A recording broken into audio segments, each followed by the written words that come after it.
The construction and legacy of the Great Pyramid of Giza. The Great Pyramid of Giza, also known as the Pyramid of Khufu or the Pyramid of Chops, is not only the most iconic symbol of ancient Egypt, but also one of the most remarkable feats of engineering and construction in human history, located on the Giza Plateau near Cairo, Egypt. This pyramid is the largest of the 3 pyramids at Giza, and the only one of the 7 wonders of the ancient world still in existence. The construction process. The construction of the Great Pyramid is estimated to have taken place over a 20-year period during the 4th dynasty of the Old Kingdom of Egypt, around 2582–1560 BC. This period in Egyptian history was characterized by great advancements in architectural techniques, a strong centralized government, and a society deeply devoted to the afterlife and the worship of their pharaohs, who were considered divine. The pyramid was built as a tomb for Pharaoh Khufu, also known by the Greek Namchops, who reigned for approximately 23 years. It was designed to ensure that Khufu would be eternally preserved and have a grand resting place for his journey to the afterlife. The scale of the project was immense, involving the transportation and assembly of around 2.3 million blocks of limestone and granite, with each block weighing between 2 to 15 tons. Engineering marvels. One of the most astonishing aspects of the pyramid's construction is the precision with which it was built. The base of the pyramid covers approximately 13 acres, about 5.3 hectares, and is nearly perfectly level, with a deviation of only about 15 millimeters, 0.6 inches in the sides of the base, align almost exactly with the cardinal points of the compass, north, south, east, and west, demonstrating the Egyptians' advanced understanding of astronomy and geometry. The pyramid originally stood at 146.640 feet tall, although it is now slightly shorter due to the loss of the outer casing. Stones over time, these casing stones made of highly polished Tura limestone would have reflected the sun's light, making the pyramid shine like a gem when it was first completed. Today, only a few of these casing stones remain at the base of the pyramid. The interior of the pyramid is equally impressive. It houses 3 main chambers: the King's Chamber, the Queen's Chamber, and an unfinished subterranean chamber. The King's Chamber, located near the center of the pyramid, contains a large granite sarcophagus that was likely intended to hold Khufu's mummified body. Above the King's Chamber are 5 stress-relieving chambers with massive granite blocks designed to prevent the chamber from collapsing under the immense weight of the pyramid. Above, the construction methods used by the ancient Egyptians have been the subject of much debate among historians and archaeologists. While it is widely accepted that ramps were used to move, now you should subscribe, boss. Yes, I am talking to you, LOL. Back to the point, the massive stones into place. The exact design and structure of these ramps are still a matter of speculation. Some theories suggest the use of a straight or zigzagging ramp along one side of the pyramid, while others propose a spiral ramp around the exterior labor force. Contrary to popular belief, the workers who built the Great Pyramid were not slaves, but rather a well-organized workforce of skilled laborers. These workers were likely conscripted during the inundation of the Nile, when farming activities were impossible. They were housed in a nearby workers' village and provided with food, clothing, and medical care, indicating that their well-being was of considerable importance to the project. Recent archaeological discoveries at Giza have uncovered evidence of bakeries, breweries, and other facilities that support the workforce, suggesting that these workers were respected members of society, possibly even volunteers who saw their work as a form of national service or religious duty, symbolism, and purpose. The Great Pyramid was not just a tomb, it was also a powerful symbol of Khufu's divine status and his central role in Egyptian society. The pyramid's shape, rising to a point from a broad base, was likely intended to represent the primordial mound from which the ancient Egyptians belie the earth was created.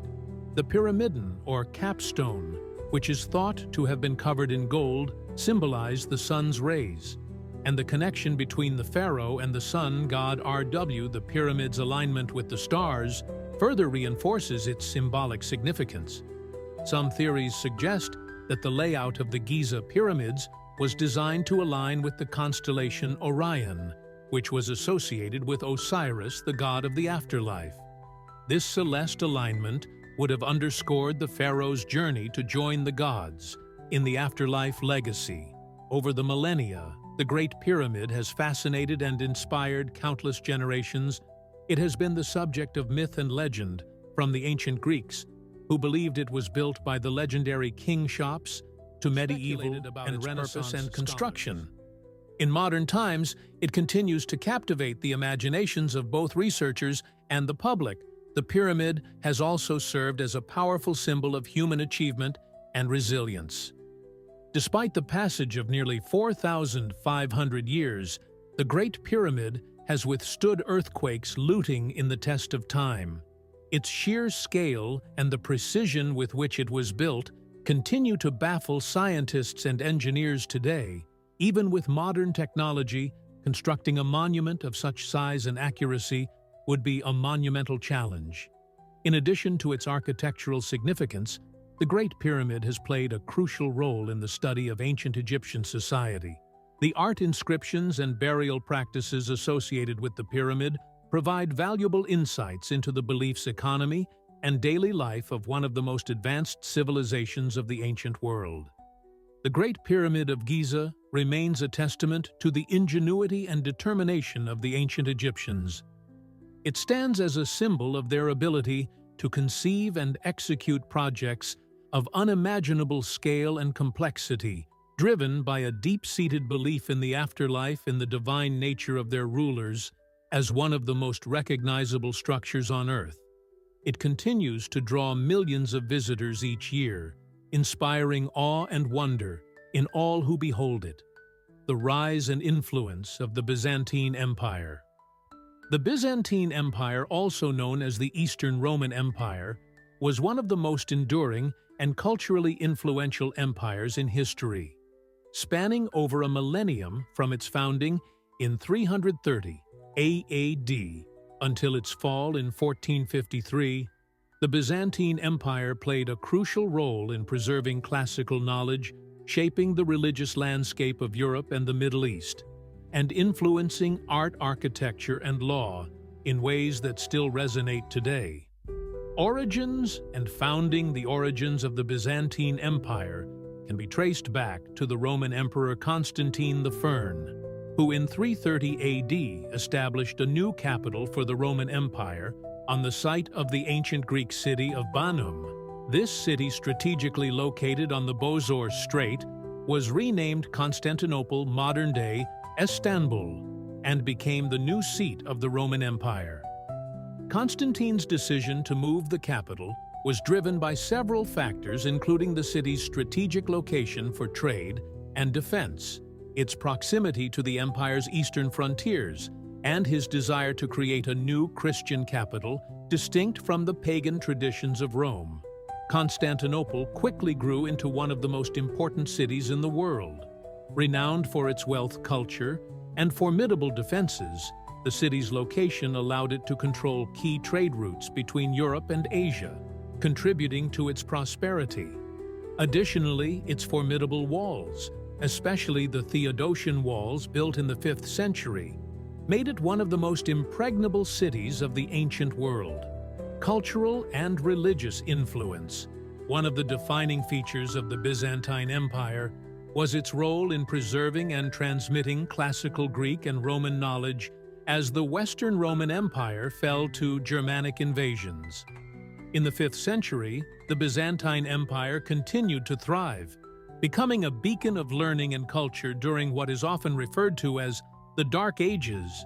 In Western Europe, the Byzantines preserved a vast body of classical literature, philosophy, and sense science, much of which would later be reintroduced to Western Europe during the Renaissance. Religion was at the heart of Byzantine identity. the empire was the center of Orthodox Christianity, and its leaders, including the emperor, played a significant role in the development of Christian theology and church structure. The Byzantine emperor was seen as God's representative on earth, and the empire's political and religious life was deeply intertwined. The Byzantine Church, which later became the Eastern Orthodox Church, developed its own liturgical traditions, theological teachings, and artistic styles, which were distinct from those of the Latin-speaking Western Church centered in Rome. The Byzantine Empire's religious influence extended far beyond its borders. In the 9th century, Byzantine missionaries Cyril and Methodius were sent to the Slavic peoples of Eastern Europe, where they developed the Glagolitic alphabet, which later evolved into the Cyrillic alphabet to translate the Bible and other religious texts into the Slavic languages.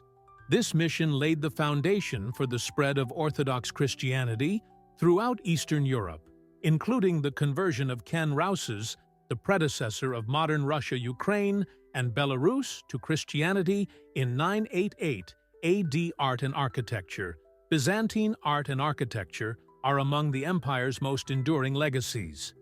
The Byzantines developed a distinct style of religious art that emphasized spirituality and the divine, characterized by the use of rich colors, especially gold, and a focus on religious icons, painted images of Christ, the Virgin Mary, and the saints. These icons were not merely decorative, but were playing a central role in Orthodox worship and personal devotion. One of the most remarkable examples of Byzantine architecture is the Hagia Sophia in Constantinople. Originally constructed as a cathedral by Emperor Justinian Verne in the 6th century, the Hagia Sophia was the largest church in the world for nearly 1,000 years. Its massive dome, which seems to float above the nave, was an engineering marvel of its time and has inspired architects for centuries. The interior of the Hagia Sophia is adorned with stunning mosaics that depict religious scenes in shimmering gold and vibrant colors, exemplifying the Byzantine mastery of mosaic art. Byzantine architecture influenced the development of church buildings across the Christian world, particularly in Eastern Europe and Russia, where the onion dome in the Greek cross plan became hallmarks of Orthodox churches. Law and governance. The Byzantine Empire also made significant contributions to the development of law under Emperor Justinian Rus, who ruled from 527 to 565 AD. The empire undertook a comprehensive codification of Roman law known as the Corpus Juris Civilis, or the Code of Justinian. This legal code consolidated centuries of legal texts and imperial decrees into a coherent system of law that would have a lasting impact not only in the Byzantine Empire but also in Western Europe. The Corpus Juris Civilis influenced the development of civil law in many European countries and remains the foundation of legal systems in many parts of the world.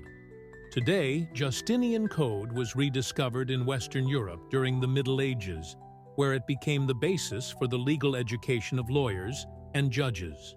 Its principles continue to underpin legal systems in countries that follow the civil law tradition, such as France, Germany, and Italy. Military and defense. The Byzantine Empire was known for its sophisticated and disciplined military, which played a key role in the empire's longevity. The Byzantine army was a continuation of the Roman legions, but with significant adaptations to new challenges and technologies. It was highly organized with specialized units such as the Cataracts, heavily armored cavalry, and the Varangian Guard, an elite unit composed of Norse and later Anglo-Saxon warriors who served as the emperor's personal bodyguards. The Byzantines were also skilled in the use of advanced military technologies such as Greek fire, a highly effective incendiary weapon that could burn even on water. Greek fire was often used in naval battles to devastating effect, and its exact composition remains a mystery to this day. The empire's strategic location and its formidable capital Constantinople were key to its defense. The city's walls, particularly the Theodosian walls, were nearly impenetrable, and, withstood numerous sieges over the centuries, Constantinople's defenses were only breached twice in its history. First, in 124 during the Fourth Crusade, when the city was sacked by Crusaders, and finally in 1453, when it fell to the Ottoman Turks, marking the end of the Byzantine Empire, the fall of Constantinople, and the end of the empire, the fall of Constantinople on May 29, 1453, marked the end of the Byzantine Empire and is often considered the end of the Middle Ages. The city was besieged by the Ottoman Sultan Mehmed II, who employed massive cannons to breach the city's walls. Despite a valiant defense by the city's defenders, who were vastly outnumbered, Constantinople fell after a 53-day siege. The last Byzantine emperor, Constantine the Faun, died in the fighting, and the city was transformed into the capital of the Ottoman Empire. The fall of Constantinople had profound consequences for Europe and the wider world. It marked the end of the last remnants of the Roman Empire, and it also disrupted trade routes to the east, prompting European powers to seek new routes to Asia, which eventually led to the Age of Exploration in the discovery of the Americas. In addition, the fall of Constantinople led to an exodus of Greek scholars to the west, where they brought with them ancient manuscripts and knowledge that helped fuel the Renaissance in Europe. Thus, while the Byzantine Empire came to an end, its legacy lived on in the culture, religion, and legal traditions that it had nurtured for over 1,000 years. Legacy: the Byzantine Empire's influence can still be seen. In the modern world, the Eastern Orthodox Church, with its millions of traces, its roots directly to the Byzantine Christian tradition. The art and architecture of the empire continue to inspire and are celebrated in many Eastern Orthodox countries. Byzantine legal principles remain foundational in many legal systems around the globe.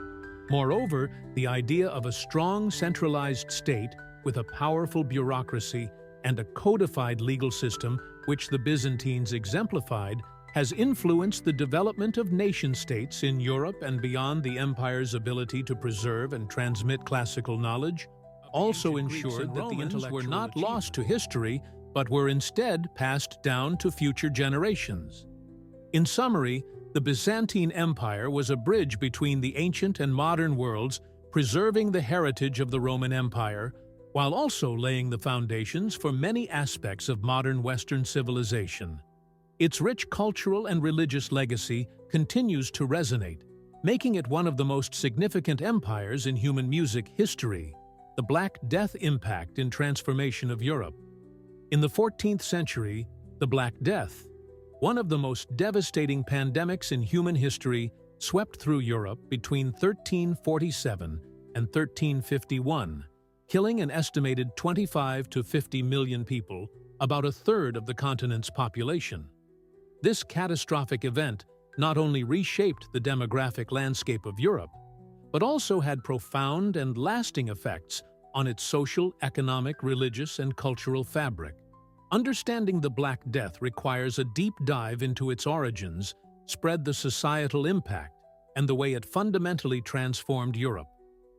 The Black Death is widely believed to have been caused by the bacterium Urania piscis, which is primarily spiri by fleas that infest rats.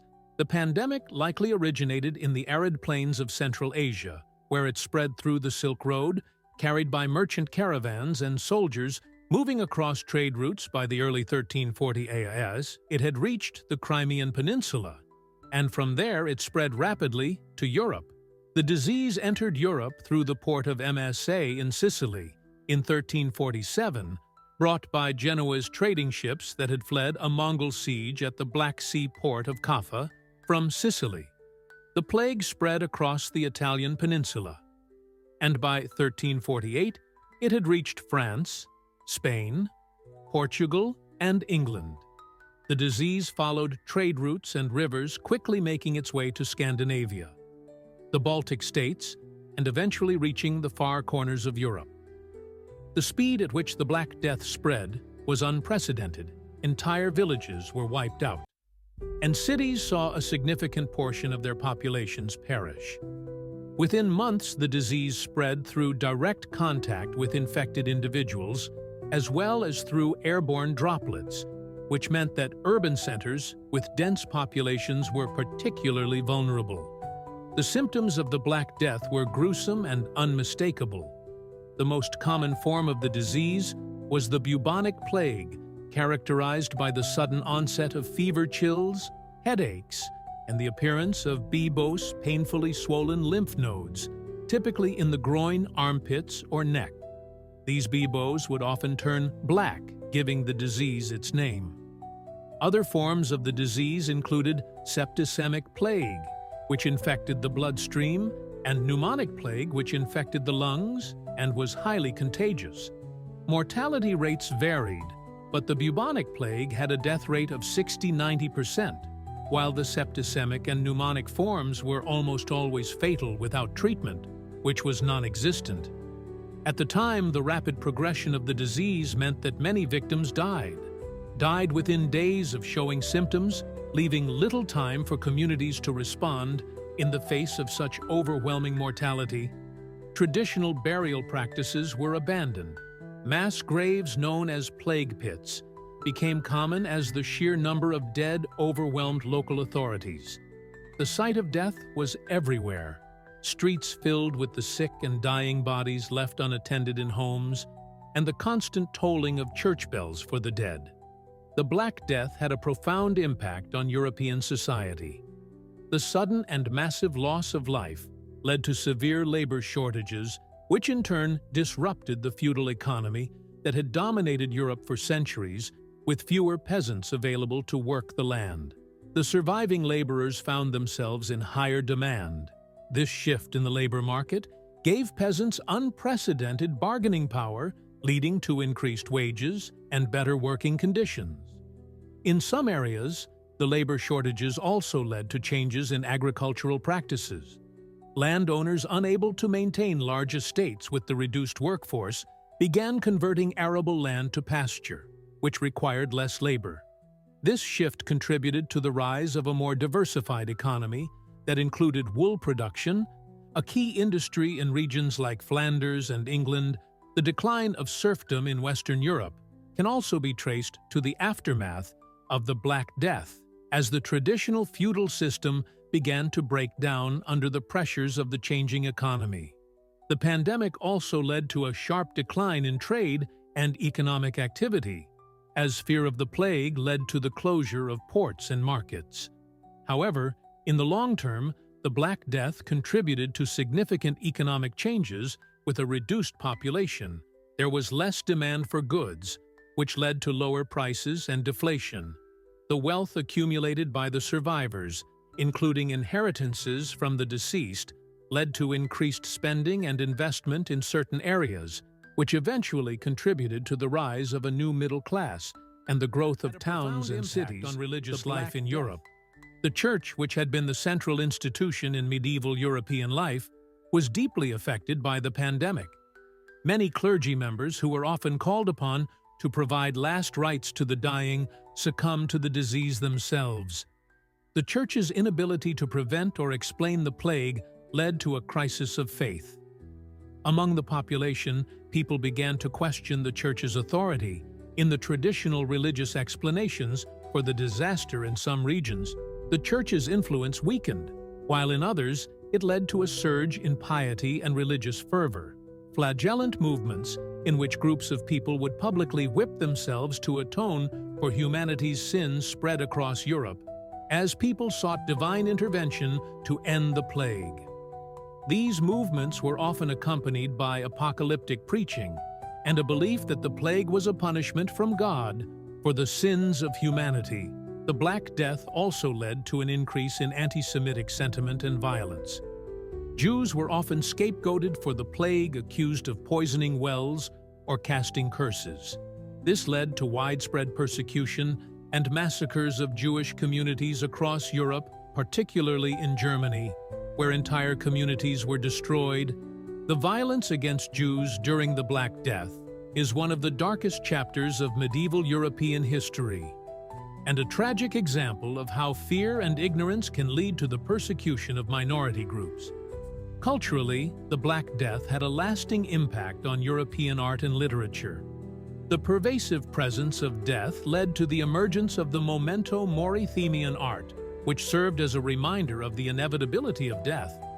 This period also saw the rise of the Dan Mab, or Dance of Death, a popular artistic motif that depicted skeletons leading people of all social classes to the grave, illustrating the universality of death. The grim reality of the plague were also reflected in literature such as Giovanni Baccio, the Decameron, a collection of novellas set against the backdrop of the Black Death. The Black Death had far-reaching consequences that extended well beyond the immediate loss of life. In the long term, the demographic changes brought about by the pandemic contributed to significant social, economic, and cultural shifts in Europe. The labor shortages and the resulting rise in wages undermined the feudal system, leading to its gradual decline. This in turn paved the way for the rise of a more market-based economy and the growth of urban centers. The pandemic also had a profound impact on the development of medicine.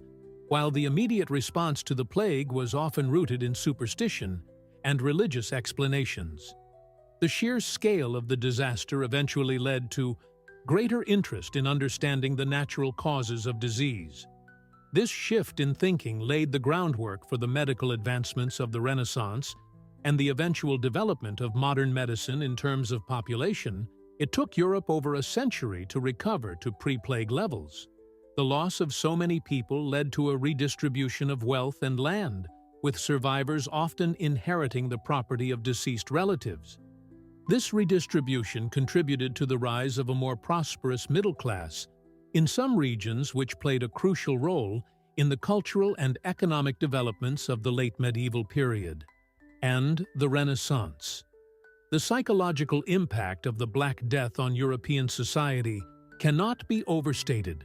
The constant presence of death, the breakdown of social norms, and the collapse of traditional structures of authority led to a period of profound introspection and re-evaluation of life. This period of reflection contributed to the questioning of established norms and institutions, setting the stage for the intellectual and cultural transformations that would follow in the Renaissance and the Reformation. The memory of the Black Death has endured through the centuries, serving as a powerful symbol of human vulnerability in the face of nature's forces. The pandemic has been the subject of countless historical studies, artistic works, and literary representations. It has also been a source of fascination and fear, as later generations have looked back on the plague as a reminder of the fragility of human life. In more recent times, the Black Death has been studied as a case study in the impact of pandemics on societies, offering valuable lessons for understanding the dynamics of disease, the importance of public health measures, and the social and economic consequences of widespread mortality. The COVID-19 pandemic has renewed interest in the history of the Black Death, as historians, scientists, and the public draw parallels between the two events and seek to understand how societies can respond to such crises. In conclusion, the Black Death was a transformative event in European history, reshaping every aspect of life in 4/8. The 14th century, its legacy is a complex tapestry of demographic change, social upheaval, economic, cultural expression. The story of the Black Death is not just a tale of death and destruction, but also one of resilience, adaptation in the enduring human spirit in the face of overwhelming odds. The Magna Carta, the birth of constitutional governance, and its lasting legacy. The Magna Carta, often hailed as the cornerstone of modern democracy, is a charter of rights agreed upon by King John of England and a group of rebellious barons in 1215. This seminal document, which established the principle that the king and his government were not above the law, has had a profound impact on the development of legal systems and constitutional governance around the world. To fully appreciate Its significance. We need to delve into the historical context that led to its creation, its key provisions, and its lasting influence on political thought and law. The Magna Carta was born out of a period of intense political turmoil in medieval England. King John, who reigned from 1199 to 1216, was an unpopular monarch known for his heavy taxation, military failures, and arbitrary rule. His reign was marked by a series of conflicts, both domestic and foreign, which drained the royal treasury and led to widespread discontent among his subjects. Particularly, the nobility, one of the most significant events leading up to the Magna Carta, was King John's loss of Normandy and other French territories in 1244, which diminished England's influence on the continent and led to increased taxation to fund attempts to reclaim these lands. Additionally, King John's disputes with Pope Innocent over the appointment of the Archbishop of Canterbury resulted in his excommunication and the imposition of an interdict on England, further weakening his position by 1215. The barons' frustration with King John's rule had reached a boiling point. They were particularly aggrieved by his attempts to increase his power at their expense through arbitrary taxation and the abuse of feudal rights. In response, a group of leading barons, supported by some of the church, and the London citizens rebelled against the king and demanded that he agree to a set of rules that would limit his power and protect their rights faced with the threat of civil war. King John met with the rebel barons at Meadow by the River Thames on June 15, 1215. There, under considerable pressure, he agreed to the terms laid out in a document that would become known as the Magna Carta, or Great Charter. The Magna Carta was not an entirely new concept. It drew on earlier traditions of Anglo-Saxon law and previous charters of rights. However, it was the first time that such rights had been codified in a formal document that directly challenged the authority of the monarch. The original Magna Carta contains 63 clauses, which addressed a wide range of issues, from the protection of church rights to the limitation of feudal payments to the crown. Many of these clauses were specific to the grievances of the barons, but others had broader implications for the governance of the kingdom, while many of the clauses of the Magna Carta were concerned with specific feudal matters. Several key provisions have had a lasting impact on the development of constitutional law. Clause 39. No free man shall be seized or imprisoned or stripped of his rights or possessions, or outlawed or exiled or deprived of his standing in any other way, nor will we proceed with force against him or send others to do so, except by the lawful judgment of his equals or by the law of the land. This clause is often cited as the foundation of the right to a fair trial and due process of law. It established the principle that no one, not even the king, could arbitrarily punish a free man without following legal procedures. Clause 40, to no one will we sell to. No one deny or delay right or justice. This clause reinforced the idea that justice should be accessible to all and not be subject to corruption or delay. It emphasized that the law should be applied fairly and consistently without favoritism or bribery. Clause 12. No scutage or aid may be levied in our kingdom without its general consent, unless it is for ransom for the king's eldest son being made a knight, and once for the marrying of the king's eldest daughter. And for these there shall be a reasonable aid in a similar way. It shall be done concerning aids from the city of London. This clause addressed the issue of taxation and the king's ability to levy taxes without consent. It laid the groundwork for the later development of parliamentary consent for taxation, which became a central issue in English constitutional history. Clause 61. This clause, known as the Security Clause, established a council of 25 barons who were given the power to enforce the Magna Carta and ensure that the king adhered to its terms. If the king violated the charter, the barons had the right to take action against him, including seizing his lands and castles. This provision was radical for its time, as it placed the king under challenging the traditional notion of royal absolutism. Despite its significance, the Magna Carta was not immediately successful in achieving lasting peace.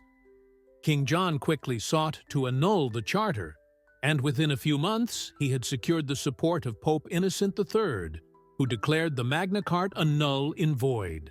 This led to the First Baron War, a civil conflict between the king and the rebel barons, which continued until John's death in 1216. Following John's death, his 9-year-old son, Henry III, was crowned king to secure the support of the barons. Henry's regents reissued the Magna Carta in a slightly modified form in 1216. It was reissued again in 1217 and 1225, with some of its more controversial clauses removed or amended. The 1225 version of the Magna Carta was issued by Henry III as an act of royal generosity, and in return, the barons agreed to provide financial support to the king.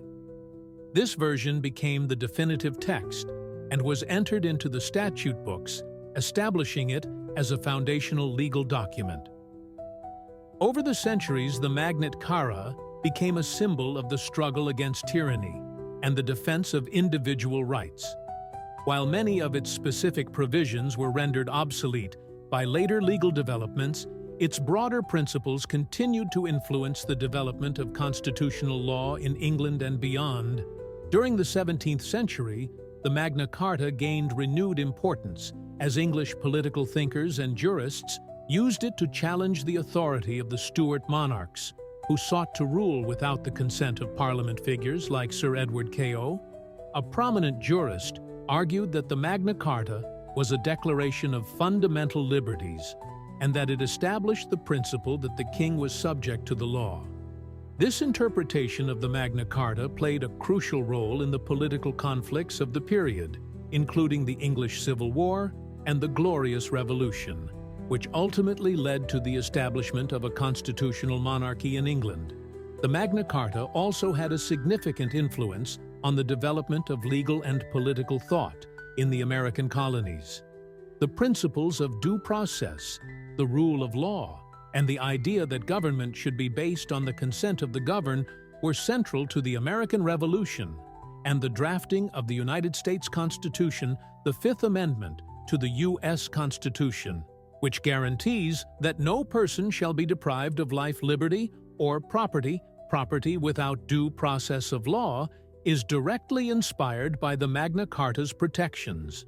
Moreover, the Magna Carta has inspired numerous other constitutional documents around the world, including the Universal Declaration of Human Rights and the European Convention on Human Rights.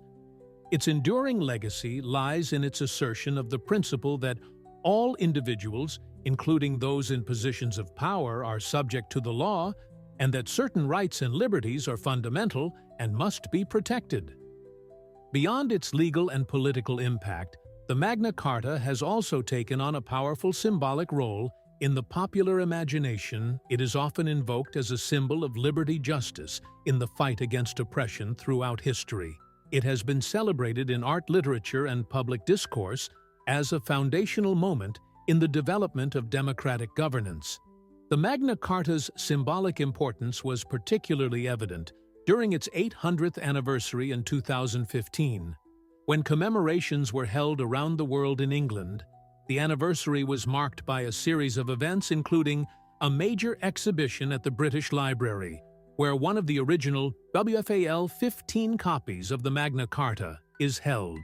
The anniversary highlighted the enduring relevance of the Magna Carta's principles and its continued importance as a touchstone for discussions about rights, freedoms, and the rule of law. The Magna Carta's significance lies not just in the specific rights it enshrined, but in the broader principles. It articulated principles that have shaped the development of legal and political systems for centuries. Its assertion that the ruler is not above the law, that individuals have certain rights that must be respected, and that governance should be based on the consent of the governed have had a profound impact on the course of history. The Magna Carta remains a powerful reminder of the enduring struggle for justice, and the rule of law, its legacy can be seen in the continued effort to protect and expand individual rights, to hold governments accountable, and to ensure that the principles of fairness and justice are upheld in societies around the world. As such, the Magna Carta stands as one of the most important documents in the history of human civilization, embodying the ideals of liberty and the enduring quest for a just and equitable society. The French Revolution, a radical upheaval in society and governance. The French Revolution, which lasted from 1789 to 1799, was one of the most significant and transformative events in world history. A centuries-old system of monarchy and aristocratic privilege, and led to the rise of modern republicanism, nationalism, and the spread of revolutionary ideas across Europe. And the world, the revolution was a complex and multifaceted event driven by a combination of political, social, economic, and cultural factors, and its legacy continues to influence contemporary political thought and institutions. The French Revolution did not arise out of a single cause, but rather from a convergence of long-standing social and economic tensions, political discontent, and the influence of Enlightenment ideas. French society in the late 18th century was deeply stratified and characterized by rigid class distinctions. The population was divided into three estates: the first estate, the clergy; the second estate, the nobility; and the third estate, everyone else, including peasants, urban workers, and the bourgeois. The first and second estates enjoyed numerous privileges, including exemption from many taxes, while the third estate, which made up the vast majority of the population, bore the brunt of the tax burden and had little political power. The stark inequality fueled widespread resentment and anger, particularly among the bourgeois who were economically successful but lacked political influence. By the 1780s, France was facing severe economic problems. The country was burdened with massive debt, largely due to its involvement in expensive wars, including the 7 Years' War and the American War of Independence. The government under King Louis XVI struggled to manage the national finances and was forced to impose new taxes, which were deeply unpopular. Additionally, poor harvest in the late 1780s led to food shortages and soaring bread prices, exacerbating the suffering of the lower classes and sparking unrest in both rural and urban areas. The French monarchy, which had once been one of the most powerful in Europe, was increasingly seen as ineffective and out of touch with the needs of the people. King Louis XV, the well-meaning, was indecisive and lacked the ability to manage the growing crisis. His attempts at financial reform, including efforts to impose taxes on the privileged classes, were met with resistance from the nobility in the parliament, regional courts. The political system of the Onan regime, based on absolutist monarchy, was increasingly viewed as outdated and unjust, especially in light of the ideas of the 1800s. Enlightenment, the intellectual movement known as the Enlightenment, which flourished in the 18th century, played a crucial role in shaping the ideas and goals of the French Revolution. Enlightenment thinkers, such as Voltaire, Rousseau-Montaigne, and Diderot, challenged traditional authority and promoted ideals of liberty, equality, and reason. They criticized the arbitrary power of kings, the privileges of the nobility, and the abuses of the church. These ideas resonated with the bourgeois and other segments of society who sought political reform and greater participation in government. The immediate trigger for the French Revolution was the financial crisis faced by the monarchy in the 1788. King Louis XVI was forced to call a meeting of the Estates General, a representative assembly that had not been convened since 1614, to address the kingdom's financial problems. The Estates General, which convened in May 1789, consisted of representatives from all three estates.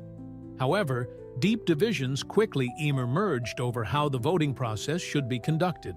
Traditionally, each estate had one vote, but the third estate demanded that voting be done by head, which would give them greater influence.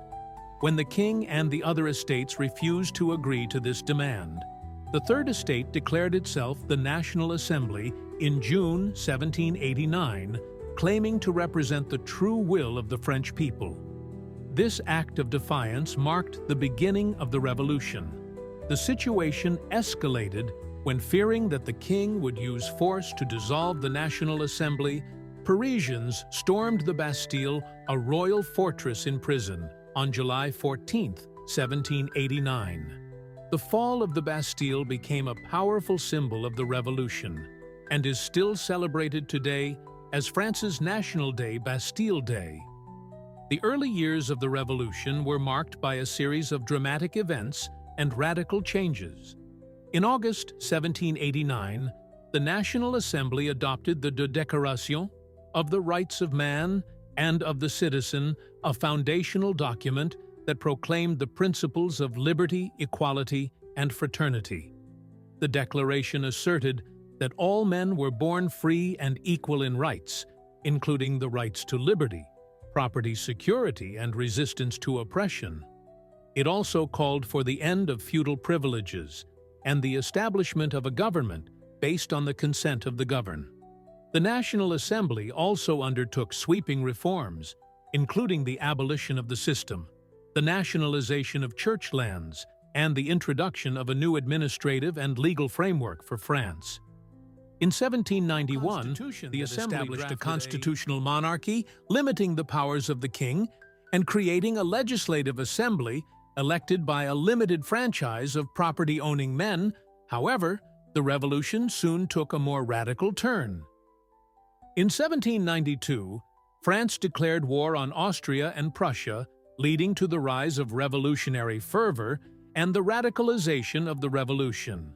The war, combined with internal divisions and economic hardship, created a sense of crisis that fueled the rise of more extreme political factions, such as the Jacobin, led by figures like Maximilien Robespierre. The monarchy, increasingly seen as a threat to the revolution, was abolished in September 1792, and King Louis was put on trial for treason. He was convicted, and executed by guillotine in January 1793, followed by the execution of his wife, Queen Marie Antoinette. Later that year, the execution of the king marked the beginning of the Reign of Terror, a period of intense political repression and violence.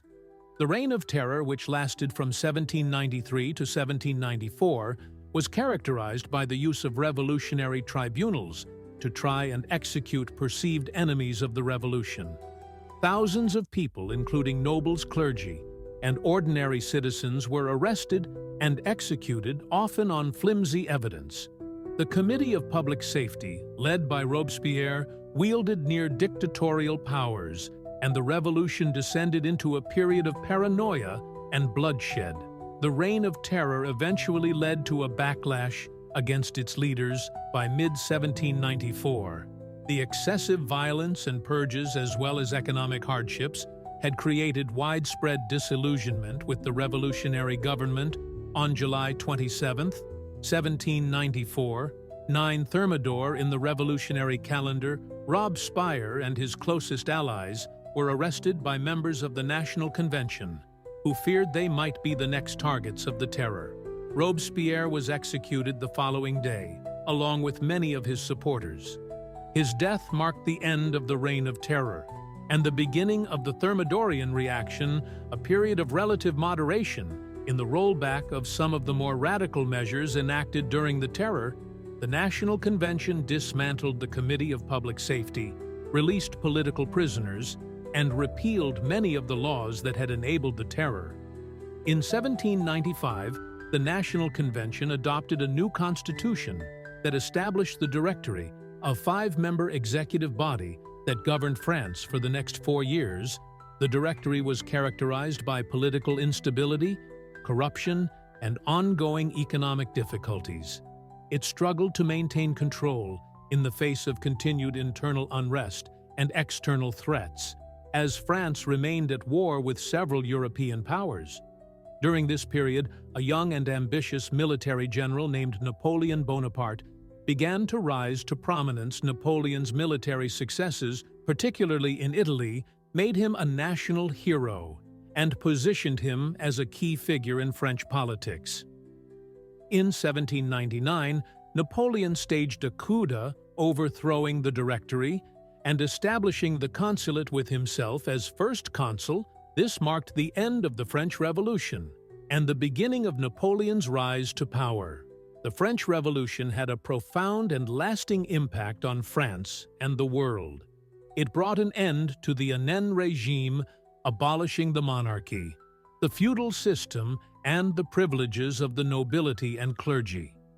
The revolution also established the principles of popular sovereignty, republicanism, and the rule of law, which became foundational elements of modern democratic governance. The revolution's ideals of liberty, equality, and fraternity inspired political movements and revolutions across Europe and the Americas. The Declaration of the Rights of Man and of the Citizen became a model for other declarations of rights, including the United States Bill of Rights and the United Nations Universal Declaration of Human Rights. However, the French Revolution also demonstrated the dangers of political extremism and the potential for revolutionary movements to descend into violence and authoritarianism. The Reign of Terror in particular serves as a cautionary tale about the consequences of unchecked power and the pursuit of ideological purity at the expense of human life. The French Revolution also had a significant impact on the development of nationalism. The idea of the nation as a community of citizens with shared rights and responsibilities, rather than as subjects of a monarch, gained widespread acceptance. During the Revolution, this new sense of national identity was further reinforced by the wars of the Revolutionary and Napoleonic periods, which mobilized large numbers of citizens in defense of the nation. The Revolution also led to important social and cultural changes. The abolition of feudal privileges and the redistribution of church lands contributed to the rise of a more egalitarian society. At least in theory, the Revolution also promoted the idea of meritocracy, where individuals could rise to positions of power and influence their birth. This idea would later be embodied in Napoleon's reforms, such as the Napoleonic Code, which codified many of the legal principles established during the Revolution. Culturally, the Revolution had a profound impact on art, literature, and philosophy. The revolutionary period saw the rise of new artistic movements, such as neoclassicism, which drew inspiration from the ideals of the Revolution and the classical world. The Revolution also inspired a wealth of literature, both supportive and critical, that explored the complexities and contradictions of the revolutionary experience. The French Revolution was a complex and multifaceted event that transformed France and the world. It marked the end of centuries of monarchical and aristocratic rule in France and established the principles of republicanism and popular sovereignty. The revolution's impact extended far beyond France's borders, inspiring political movements, revolutions, and reforms across Europe and the Americas. At the same time, the revolution also highlighted the dangers of political extremism and the potential for revolutionary movements to descend into violence and authoritarianism. The Reign of Terror in particular serves as a reminder of the fragility of democratic institutions and the importance of protecting individual rights and freedoms. The legacy of the French Revolution continues to be felt today, as its ideals of liberty, equality, and fraternity remain central to modern democratic thought and practice. The revolution's influence can be seen in the development of human rights, the spread of nationalism, and the ongoing struggle for social and political justice around the world. In the end, the French Revolution was not just a political event, but a profound transformation of society and governance that reshaped the course of history and laid the foundations for the modern world. The American Civil War, a nation divided and reunited. The American Civil War, fought between 1861 and 1865, was one of the most transformative and defining events in United States history. It was a conflict rooted in deep-seated issues, such as states' rights, economic differences, and, most importantly, the institution of slavery. The war resulted in the death of over 600,000 soldiers, the emancipation of millions of enslaved people, and the preservation of the Union. The Civil War's impact on the United States was profound, leading to significant social, political, and economic changes that continue to shape the nation today. The causes of the American Civil War are complex and multifaceted, involving a combination of economic, political, and social factors that had been building for decades. Slavery at the heart of the conflict was the institution of slavery, which had become deeply entrenched in the Southern economy and society. The Southern states relied heavily on slave labor for the cultivation of cash crops, such as cotton, tobacco, and sugar, which were vital to their economy. By contrast, the Northern states, which had largely abolished slavery by the early 19th century, developed a more diverse economy based on industry commerce and small-scale farming. The moral and political debate over slavery intensified as the United States expanded westward, with fierce disputes over whether new territories and states should permit slavery, states' rights.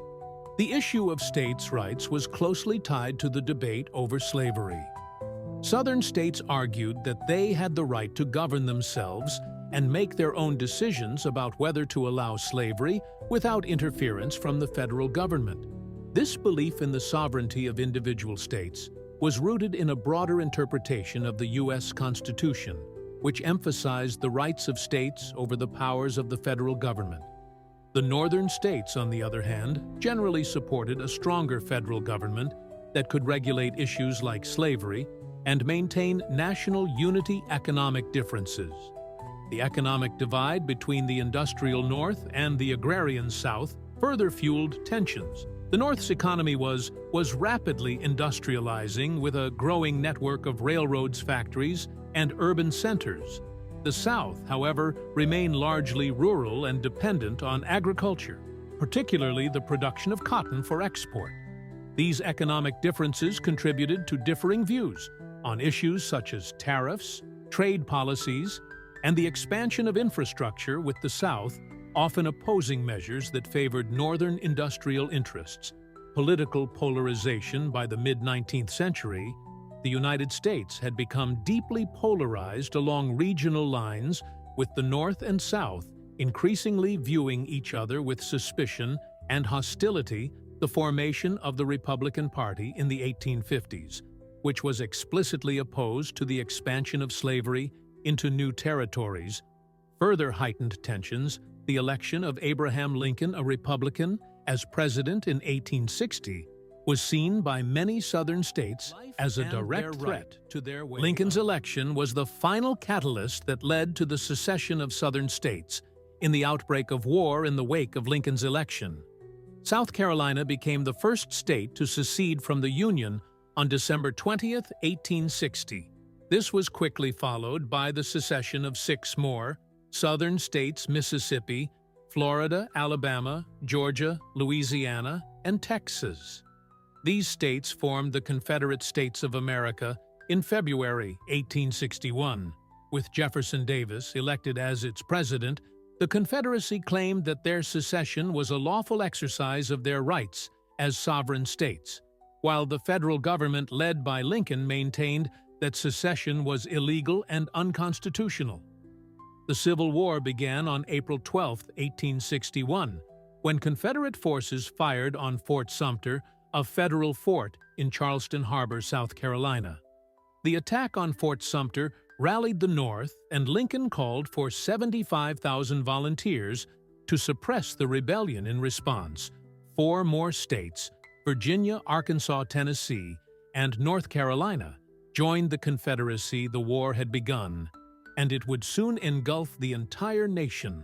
The American Civil War was marked by numerous battles, shifting strategies, and varying fortunes for both the Union and the Confederacy. The war can be broadly divided into several key phases. Early years, 1861. 1862, the early years of the war, were characterized by a series of battles that revealed the determination of both sides and the scale of the conflict to come. The First Battle of Bull Run, or Manassas, in July 1861, was the first major battle of the war and resulted in a Confederate victory, shattering the Union's hope for a quick and decisive victory. Over the next year, the war expanded with significant battles fought in Virginia, Tennessee, and along the Mississippi River, the Battle of Shiloh, in April 1862. One of the bloodiest battles of the war demonstrated the brutal nature of the conflict with heavy casualties on both sides. Turning points. 1863, the year 1863 proved to be a turning point in the Civil War. Two major events, the Battle of Gettysburg and the fall of Vicksburg, shifted the momentum in favor of the Union. The Battle of Gettysburg, fought from July to July 3, 1863 in Pennsylvania, was the largest battle of the war and resulted in a decisive Union victory. General Robert E. Lee's Confederate Army was forced to retreat, ending Lee's invasion of the North just a day later on July 4th. Union forces under General Ulysses S. Grant captured the city of Vicksburg, Mississippi, giving the Union control of the Mississippi River and effectively splitting the Confederacy in two. These victories were pivotal in weakening the Confederacy and boosting Northern morale, emancipation, and total war. Another significant development in 1863 was President Lincoln's issuance of the Emancipation Proclamation, which declared that all enslaved people in the Confederate States were to be freed. While the proclamation did not immediately free all enslaved people, it fundamentally changed the nature of the war by making the abolition of slavery a central war aim for the Union. It also allowed for the enlistment of African American soldiers in the Union Army, many of whom fought bravely for their freedom and the Union cause. As the war progressed, the Union adopted a strategy of total war aimed at destroying the South's ability to wage war. General William Toomer. Sherman's March to the Sea in late 1864 epitomized this strategy. Sherman led his troops on a destructive campaign from Atlanta to Savannah, Georgia, destroying infrastructure, factories, railroads, and crops, and demoralizing the Southern population. The final years, 1864, 1865 by 1864, the Confederacy was increasingly on the defensive, facing shortages of men, supplies, and morale.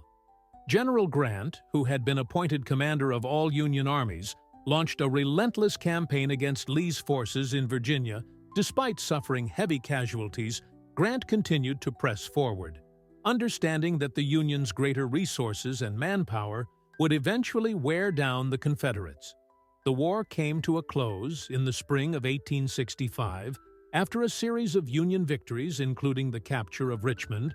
The Confederate capital, General Lee, surrendered to General Grant at Aomax Courthouse in Virginia on April 9, 1865.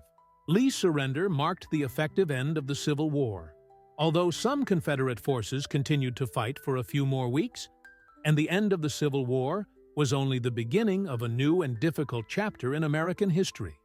Reconstruction. The war had devastated the South, leaving its economy in ruins, its cities and infrastructure destroyed, and its social fabric shattered. The question of how to rebuild the South and integrate millions of newly freed African Americans into American society became a central challenge for the nation. The 13th Amendment, one of the most immediate and significant outcomes of the Civil War, was the abolition of slavery.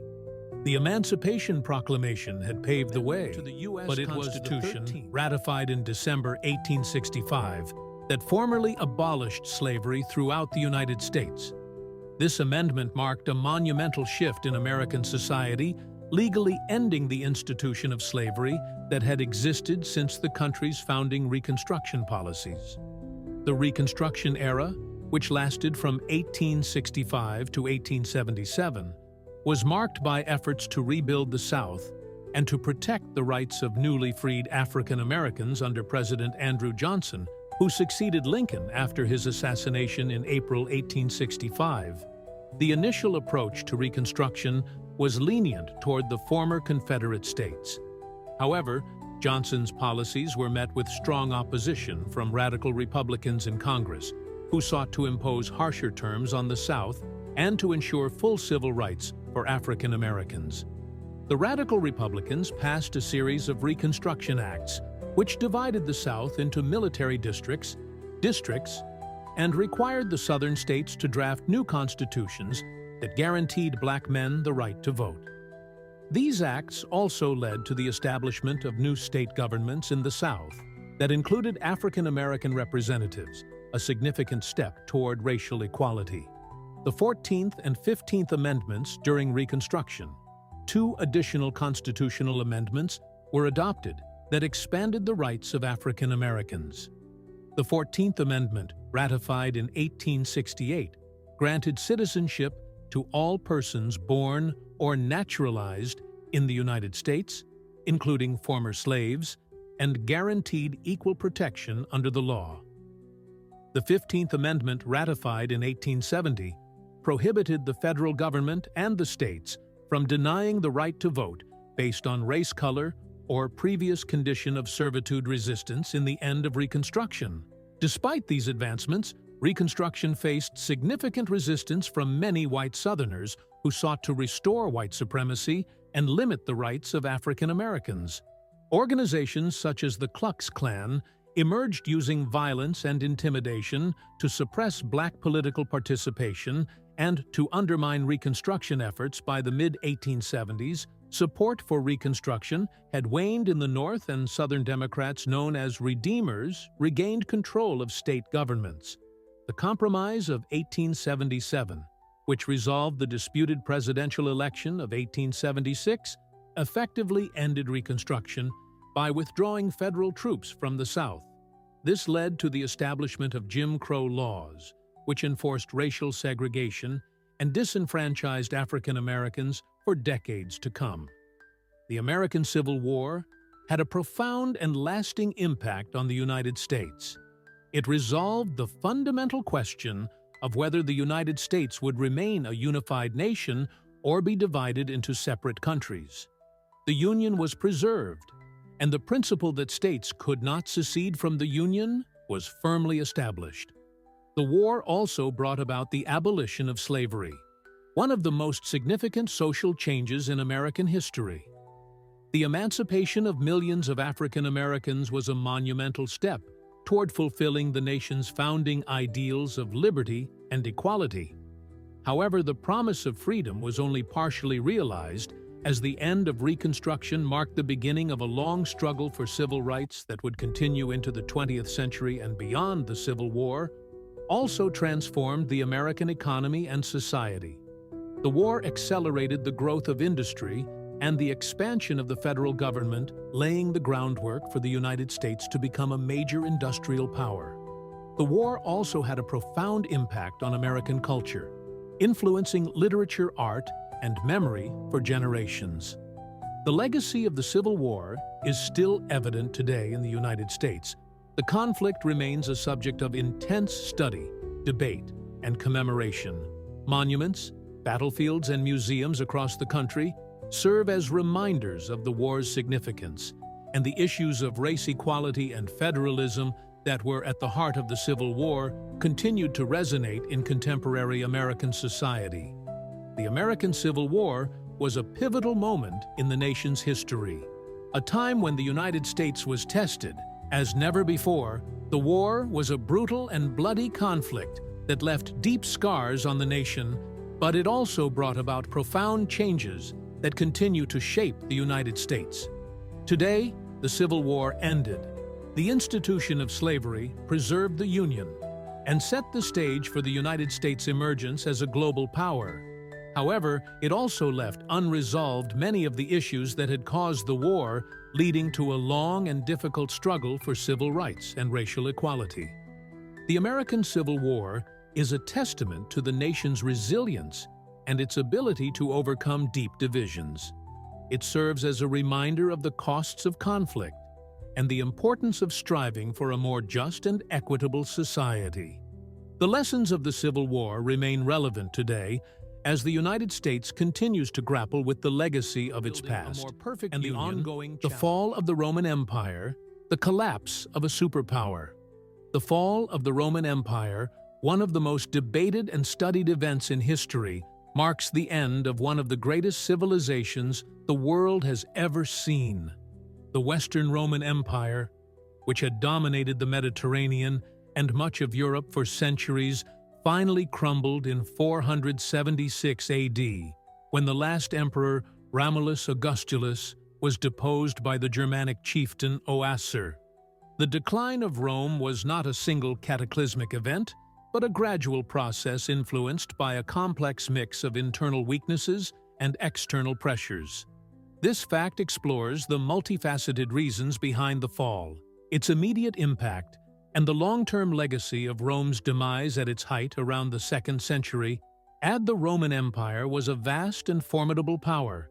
It stretched from the British Isles in the west to the Middle East in the east, encompassing large parts of Europe, North Africa and Asia.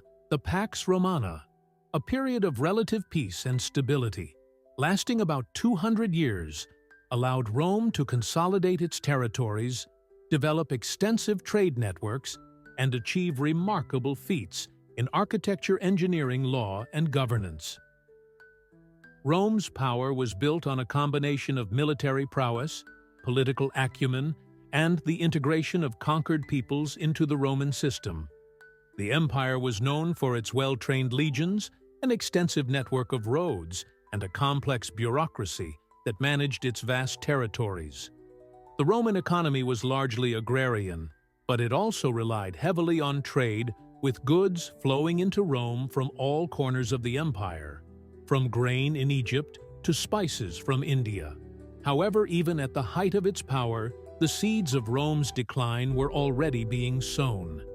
The empire faced numerous challenges, including economic difficulties, military overextension, and social and political instability over time.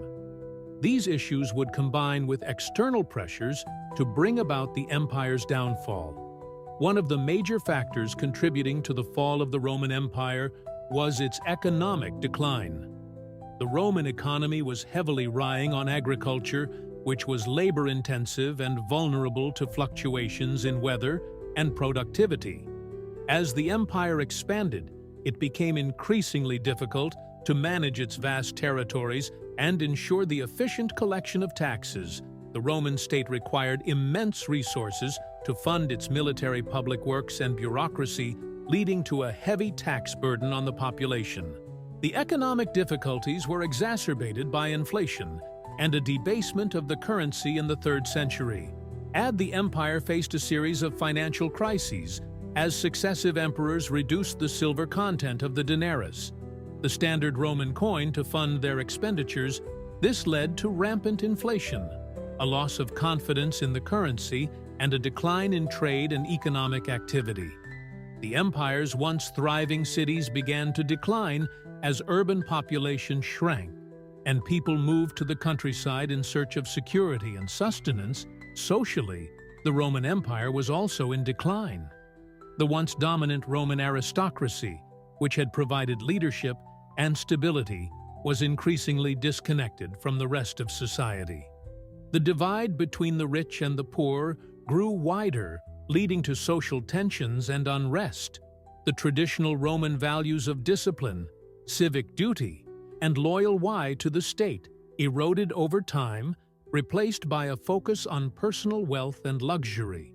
The rise of Christianity, which became the official religion of the empire in the 4th century, also contributed to changes in social and cultural values, as the new religion's emphasis on the afterlife and spiritual concerns sometimes clashed with traditional Roman practices.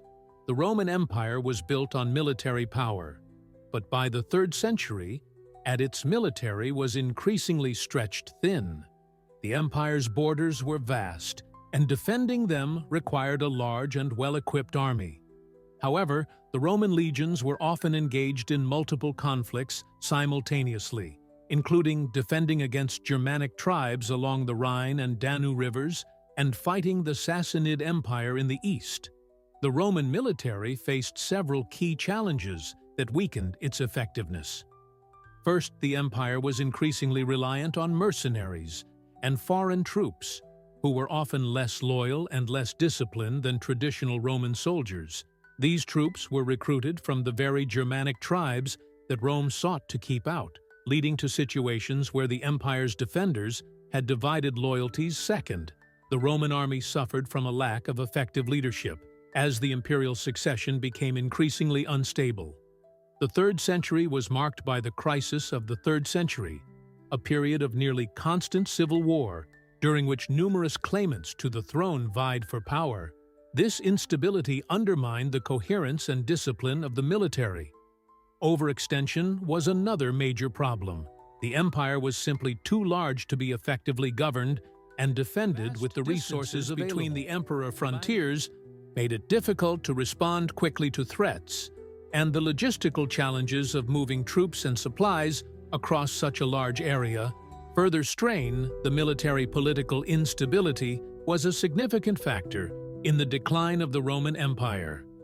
The imperial system, which relied on the authority of a single ruler, became increasingly fragile, as emperors were overthrown, assassinated, or replaced in quick succession. The lack of a clear and stable system of succession meant that power struggles were common, with rival factions often resorting to violence to secure the throne.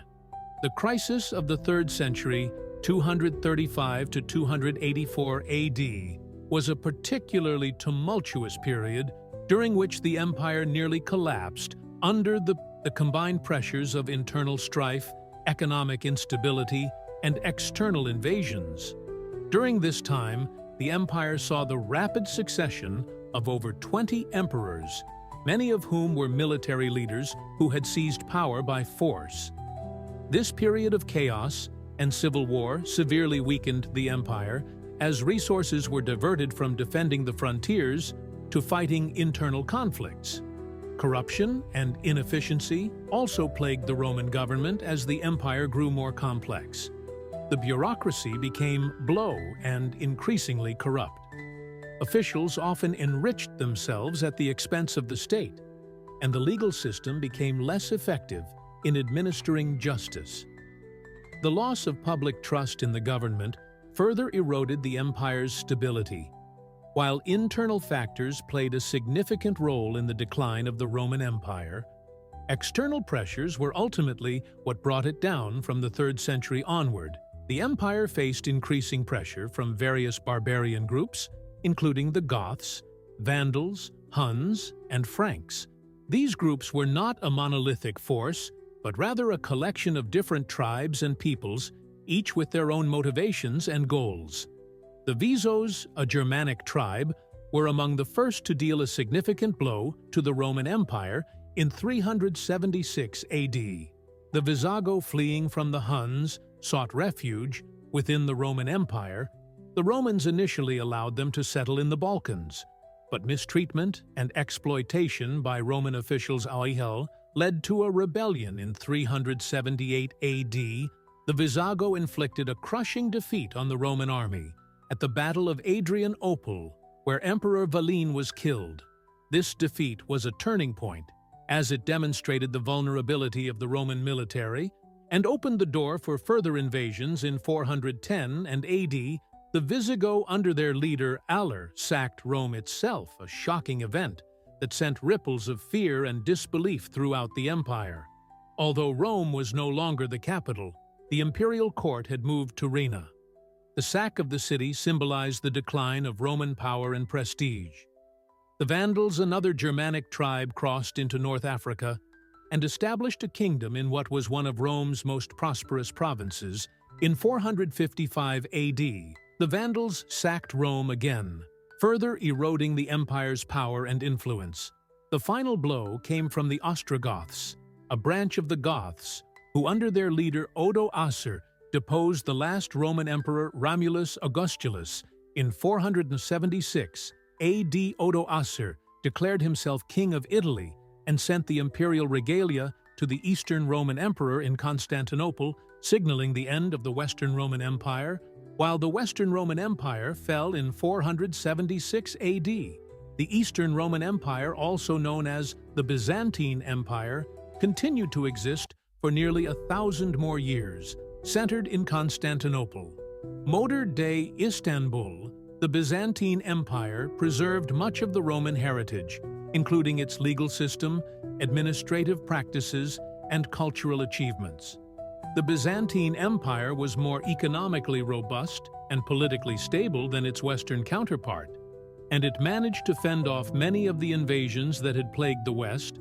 The Byzantines also developed a distinct culture that blended Roman, Greek, and Christian elements, leaving a lasting legacy in art, architecture, and theology. One of the most significant contributions of the Byzantine Empire was the codification of Roman law under Emperor Justinian in the 6th century. The Corpus Juris Civilis body of civil law, also known as the Justinian Code, became the foundation for legal systems in many European countries, and had a lasting impact on the development of Western legal traditions. Despite its achievements, the Byzantine Empire faced its own challenges, including invasions by the Persians, Arabs, and later the Turks. The empire gradually lost territory and influence, and it ultimately fell in 1453, when Constantinople was captured by the Ottoman Turks. The fall of Constantinople marked the end of the Roman Empire in the East, and the beginning of the Ottoman Empire's dominance in the region. The fall of the Western Roman Empire marked the end of ancient Rome as a political entity, but its legacy continued to shape the world in profound ways. The idea of Rome as a center of power and culture persisted long after the Empire's Charlemagne and the Holy Roman Emperors sought to revive the idea of a united Christian empire modeled on Rome.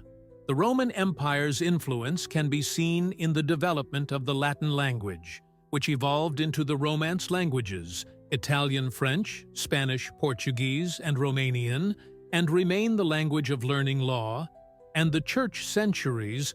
Roman law, as codified in the Justinian Code, influenced legal systems throughout Europe and beyond, laying the groundwork for modern concepts of justice and governance. The Roman Catholic Church, which had become the dominant religious institution in the Western world, preserved many aspects of Roman culture and governance. The Church's hierarchical structure, centered in Rome, mirrored the administrative organization of the Roman Empire, and the Pope came to be seen as the spiritual successor to the Roman emperors. Roman architecture and engineering achievements, such as aqueducts, roads, and monumental buildings, continued to inspire builders and architects throughout history. The use of the arch vault in dome and construction became hallmarks of Roman architectural influence, seen in structures ranging from medieval cathedrals to modern government buildings. In the realm of political thought, the Roman Republican Empire served as models for later political systems. The concepts of republicanism, citizenship, and the rule of law were integral to the development of Western political philosophy, and were revived during the Renaissance and Enlightenment. The fall of the Western Roman Empire was a complex and gradual process, driven by a combination of internal weaknesses and external pressures. While the political entity of Rome collapsed, its cultural, legal, and architectural legacy endured and continued to shape the development of Western civilization. The story of Rome's decline and fall serves as a powerful reminder of the fragility of even the greatest empires. It underscores the importance of political stability, economic resilience, and social cohesion. In maintaining the strength of a nation, the Roman Empire's achievements in its ultimate downfall have provided countless lessons for subsequent generations, influencing everything from governance in law to art and architecture. The Roman Empire's legacy is omnipresent in modern society, from the languages we speak to the legal systems that govern us to the buildings that surround us. The fall of Rome, while marking the end of an era, also paved the way for the development of new cultures, nations, and ideas that have shaped the world we live in. Today, the Renaissance, a rebirth of art, science, and humanism. The Renaissance, a period of cultural, artistic, and intellectual revival, began in Italy in the 14th century and spread across Europe over the next 2 centuries. It marked a transition from the medieval period, often characterized as the Dark Ages, to the early modern age, and it represented a profound shift in the way people viewed the world and their place in it. The Renaissance was a time of rediscovery of the classical knowledge and values of ancient Greece and Rome, and it led to unprecedented developments in art, science, literature, philosophy, and politics. This fact explores the origins, key figures, major achievements, and lasting impact of the Renaissance, a period that reshaped the course of Western civilization. The Renaissance originated in Italy, particularly in the city-states of Florence, Venice, and Rome. Several factors contributed to the rise of the Renaissance in Italy. Economic prosperity. By the late Middle Ages, Italy had become one of the wealthiest regions in Europe. The city-states of Italy, especially Florence, Venice, and Milan, were centers of trade, commerce, and banking. The wealth generated by these activities allowed for the patronage of artists, architects, and scholars who were commissioned to create works of art, build magnificent structures, and pursue intellectual endeavors. Classical heritage. Italy was the heart of the Roman Empire, and its cities were filled with the ruins and remnants of classical antiquity. The Renaissance was characterized by a renewed interest in the art, literature, and philosophy of ancient Greece and Rome. Scholars and artists sought to rediscover and revive the knowledge and aesthetics of the classical world, which they believed had been lost or neglected during the medieval period. Political fragmentation. Unlike many other parts of Europe which were dominated by powerful monarchies, Italy was politically fragmented into numerous city-states, each with its own government and ruler. This fragmentation fostered a competitive environment in which the ruling families of these city-states, such as the Medici of Florence, became patrons of the arts and sciences.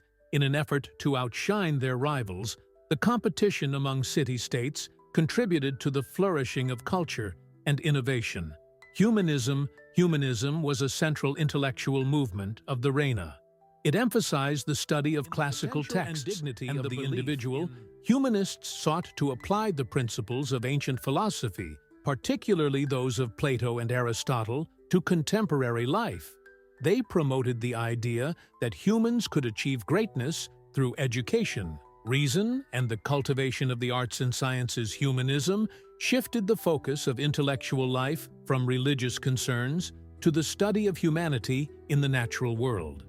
One of the most enduring legacies of the Renaissance is its art and architecture. Renaissance art represented a significant departure from the stylized and religiously focused art of the medieval period. It embraced realism, perspective, and the study of the human form, resulting in works of unparalleled beauty and technical skill. Leonardo da Vinci. Leonardo da Vinci, 1452–1519, is often regarded as the quintessential Renaissance man, embodying the ideals of the period in his pursuit of knowledge and mastery across multiple disciplines. As a painter, his most famous works include The Last Supper and the Mona Lisa, both of which exemplify his mastery of perspective, anatomy, and emotion.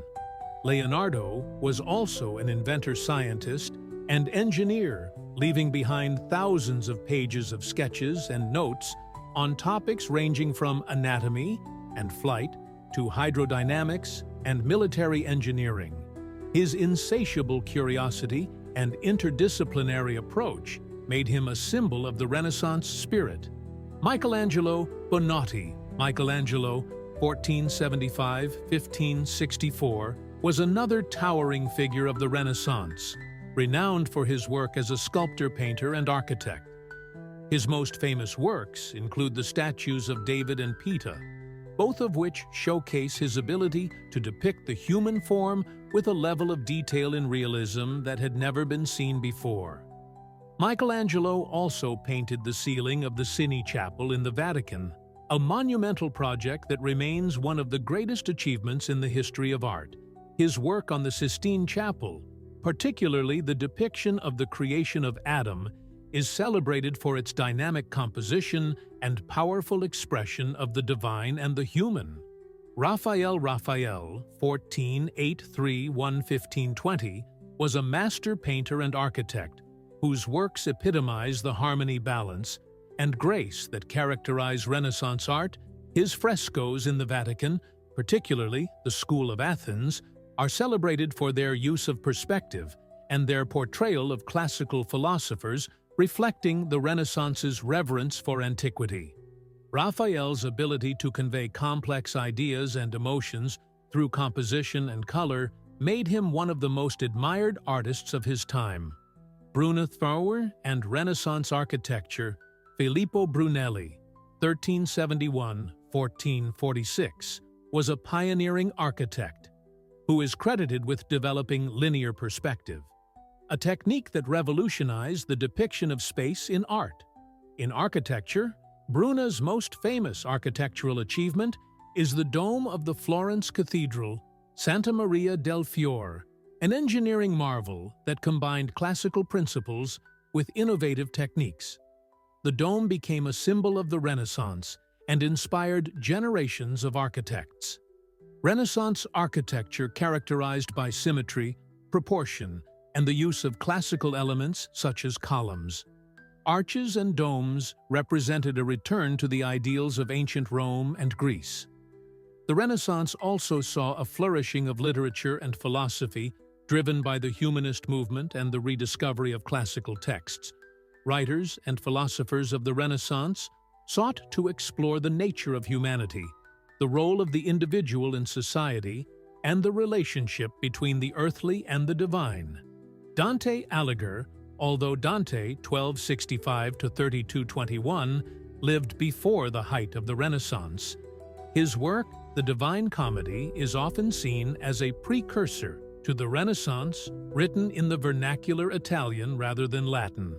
The Divine Comedy is a complex allegory of the soul's journey through hell, purgatory, and heaven. Dante's exploration of themes such as justice, redemption, and the human condition had a profound influence on later Renaissance thinkers and writers. Petrarch Francesco Petrarca, known as Petrarch 1304–1374, is often called the father of humanism. He was an Italian scholar and poet who sought to revive the literature and philosophy of ancient Rome. Petrarch's discovery and promotion of classical texts, particularly the works of Cicero, laid the foundation for the humanist movement.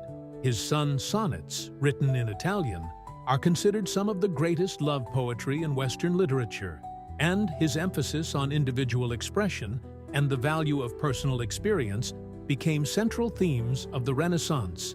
Baccio Giovanni, Baccio 13,000, 1375, was an Italian writer best known for his work, The Decameron, a collection of 100 tales told by a group of young people sheltering in the countryside during the Black Death. The Decameron is celebrated for its vivid portrayal of human life, its wit, and its exploration of themes such as love, fortune, and the complexity of human nature. Bacco's work influenced the development of prose fiction, reflected the growing interest in the lives and experiences of ordinary people.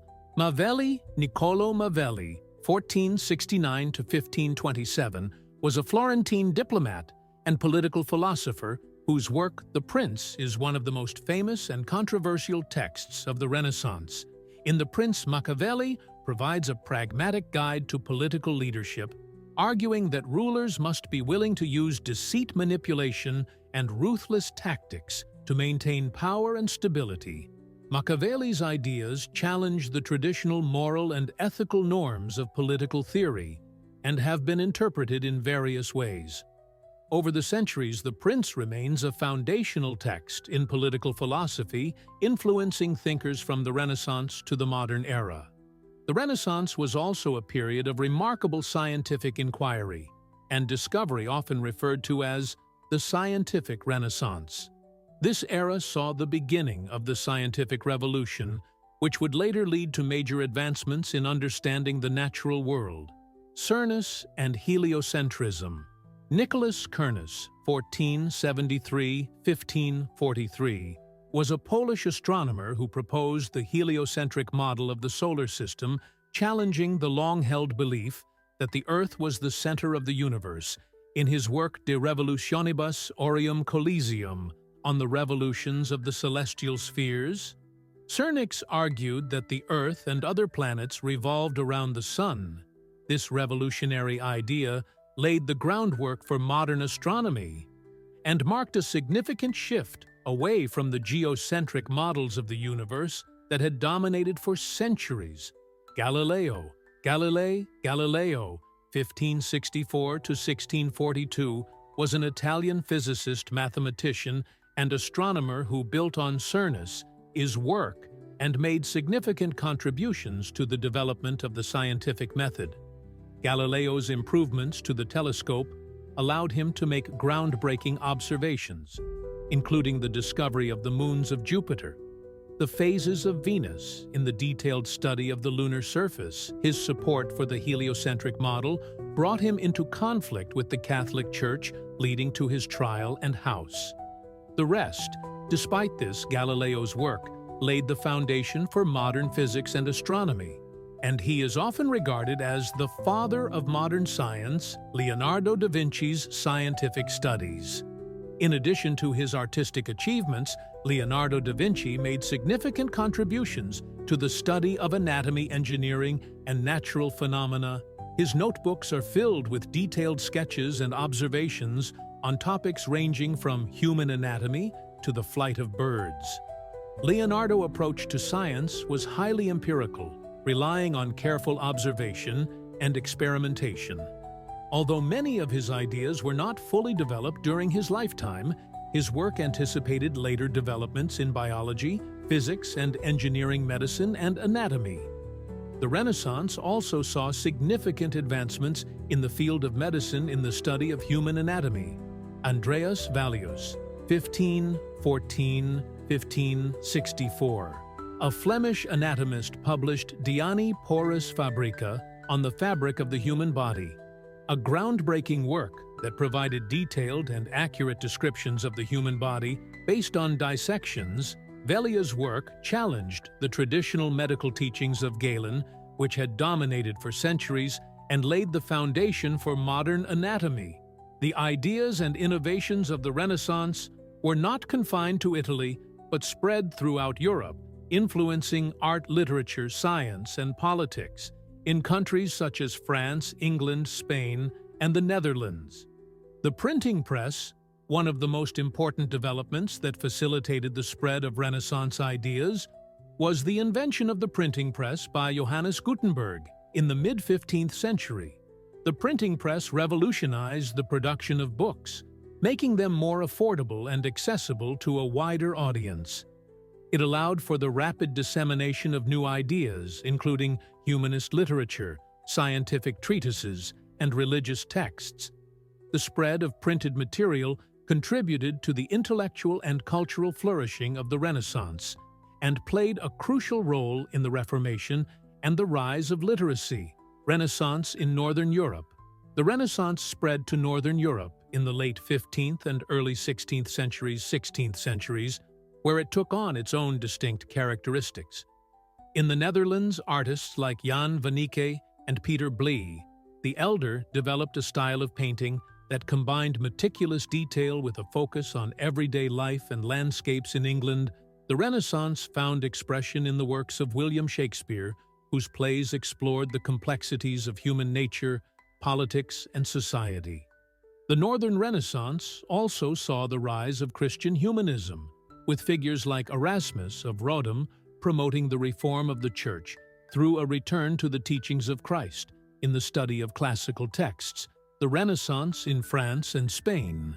In France, the Renaissance was characterized by the patronage of the arts and the construction of grand châteaux, such as the Château de Chambord with Renaissance elements. The French court became a center of culture and learning, attracting artists, writers, and scholars. In Spain, the Renaissance was influenced by the Catholic monarchy and the Reconquista, with artists like El Greco, blending Renaissance techniques with religious themes and the spiritual intensity of the Counter-Reformation. The Renaissance also played a role in the Protestant Reformation, a religious movement that began in the early 16th century and led to the division of Western Christianity into Catholic and Protestant branches. The humanist emphasis on individual interpretation of the scriptures and the questioning of traditional authority contributed to the rise of reformers like Martin Luther, who challenged the practices of the Catholic Church and called for a return to the teachings of the Bible. The Reformation had profound political, social, and religious implications, leading to wars of religion, the establishment of Protestant churches, and the eventual Counter-Reformation by the Catholic Church. The Renaissance's focus on human potential and the study of the classical world provided intellectual support for the Reformation and helped shape the modern religious landscape. The Renaissance left an indelible mark on Western civilization, influencing countless aspects of modern culture, thought, and society. Its emphasis on the value of human achievement, the pursuit of knowledge, and the rediscovery of classical antiquity laid the foundation for the modern world. Art and architecture, the artistic achievements of the Renaissance, continue to be celebrated as some of the greatest in human history. Renaissance art and architecture set new standards for beauty, technical skill, and the representation of the human form. The techniques and principles developed during this period have influenced generations of artists and architects from the Baroque and neoclassical periods to the modern era, science and innovation. The Renaissance's emphasis on observation, experimentation, and the study of the natural world laid the groundwork for the scientific revolution. The work of Renaissance scientists and thinkers, such as Galileo and Velius, challenged traditional views and opened the door to new ways of understanding the universe. The Renaissance spirit of inquiry and innovation continues to inspire scientific exploration and technological advancements. Today, humanism and education, the humanist movement of the Renaissance, had a profound impact on education and intellectual life. The study of classical texts, the development of critical thinking, and the emphasis on the dignity and potential of the individual became central to the educational ideals of the Renaissance. These principles continue to influence modern education and the liberal arts, promoting the development of well-rounded individuals, capable of independent thought and creative expression. Political thought and individualism. The political ideas of the Renaissance, particularly those of Machiavelli and other humanist thinkers, contributed to the development of modern political philosophy. The Renaissance's focus on individualism, the role of the state, and the nature of power and authority laid the foundation for later political theories, including those of the Enlightenment. The Renaissance also helped shape the modern concepts of citizenship, human rights, and the relationship between the individual and the state. The Renaissance was a period of extraordinary cultural, artistic, and intellectual achievement that transformed the Western world. It was a time of rediscovery and renewal as scholars, artists, and thinkers looked to the classical past for inspiration and sought to apply its principles to their own time. The Renaissance's emphasis on humanism, individualism, and the pursuit of knowledge had a lasting impact on art, science, literature, and politics, shaping the course of Western civilization and laying the groundwork for the modern world. The legacy of the Renaissance is still felt today in the continued appreciation of its artistic masterpieces, the ongoing pursuit of scientific inquiry, and the enduring influence of its ideas on education, philosophy, and political thought. The Renaissance remains a testament to the power of human creativity and the enduring quest for knowledge and self-expression. The age of exploration, discoveries, conquest, and the making of the modern world, The Age of Exploration, which spanned roughly from the early 15th century to the 17th century, was a period of unprecedented global exploration driven by European powers in search of new trade routes, wealth, and territories. This era marked the beginning of globalization, as explorers connected previously isolated parts of the world, leading to profound changes in commerce, culture, and geopolitics. The Age of Exploration also set the stage for European colonization, the spread of Christianity, and the exchange of goods, ideas, and technologies that would shape the modern world. This fact Age of Exploration, the key figures and voyages, the impact on indigenous populations, and the lasting legacy of this transformative period. Several factors converged to propel European nations into an era of exploration and expansion. These motivations can be broadly categorized into economic, religious, political, and technological factors. Economic interests. One of the primary drivers of exploration was the search for new trade routes and access to valuable commodities such as spices, silk, gold. The overland routes to Asia, such as the Silk Road, were long dangerous and controlled by middlemen, particularly the Ottoman Empire, which had established a monopoly on trade between Europe and the East European nations. Especially Portugal and Spain sought alternative sea routes to Asia to bypass these intermediaries and gain direct access to the lucrative spice trade. The wealth generated by these new trade routes promised to enrich not only individual merchants, but also the coffers of the emerging nation-states of Europe. Religious zeal, the spread of Christianity, particularly Roman Catholicism, was another significant motivation for exploration. European powers, driven by a desire to convert non-Christian peoples, saw exploration as a means of spreading the Christian faith to new territories.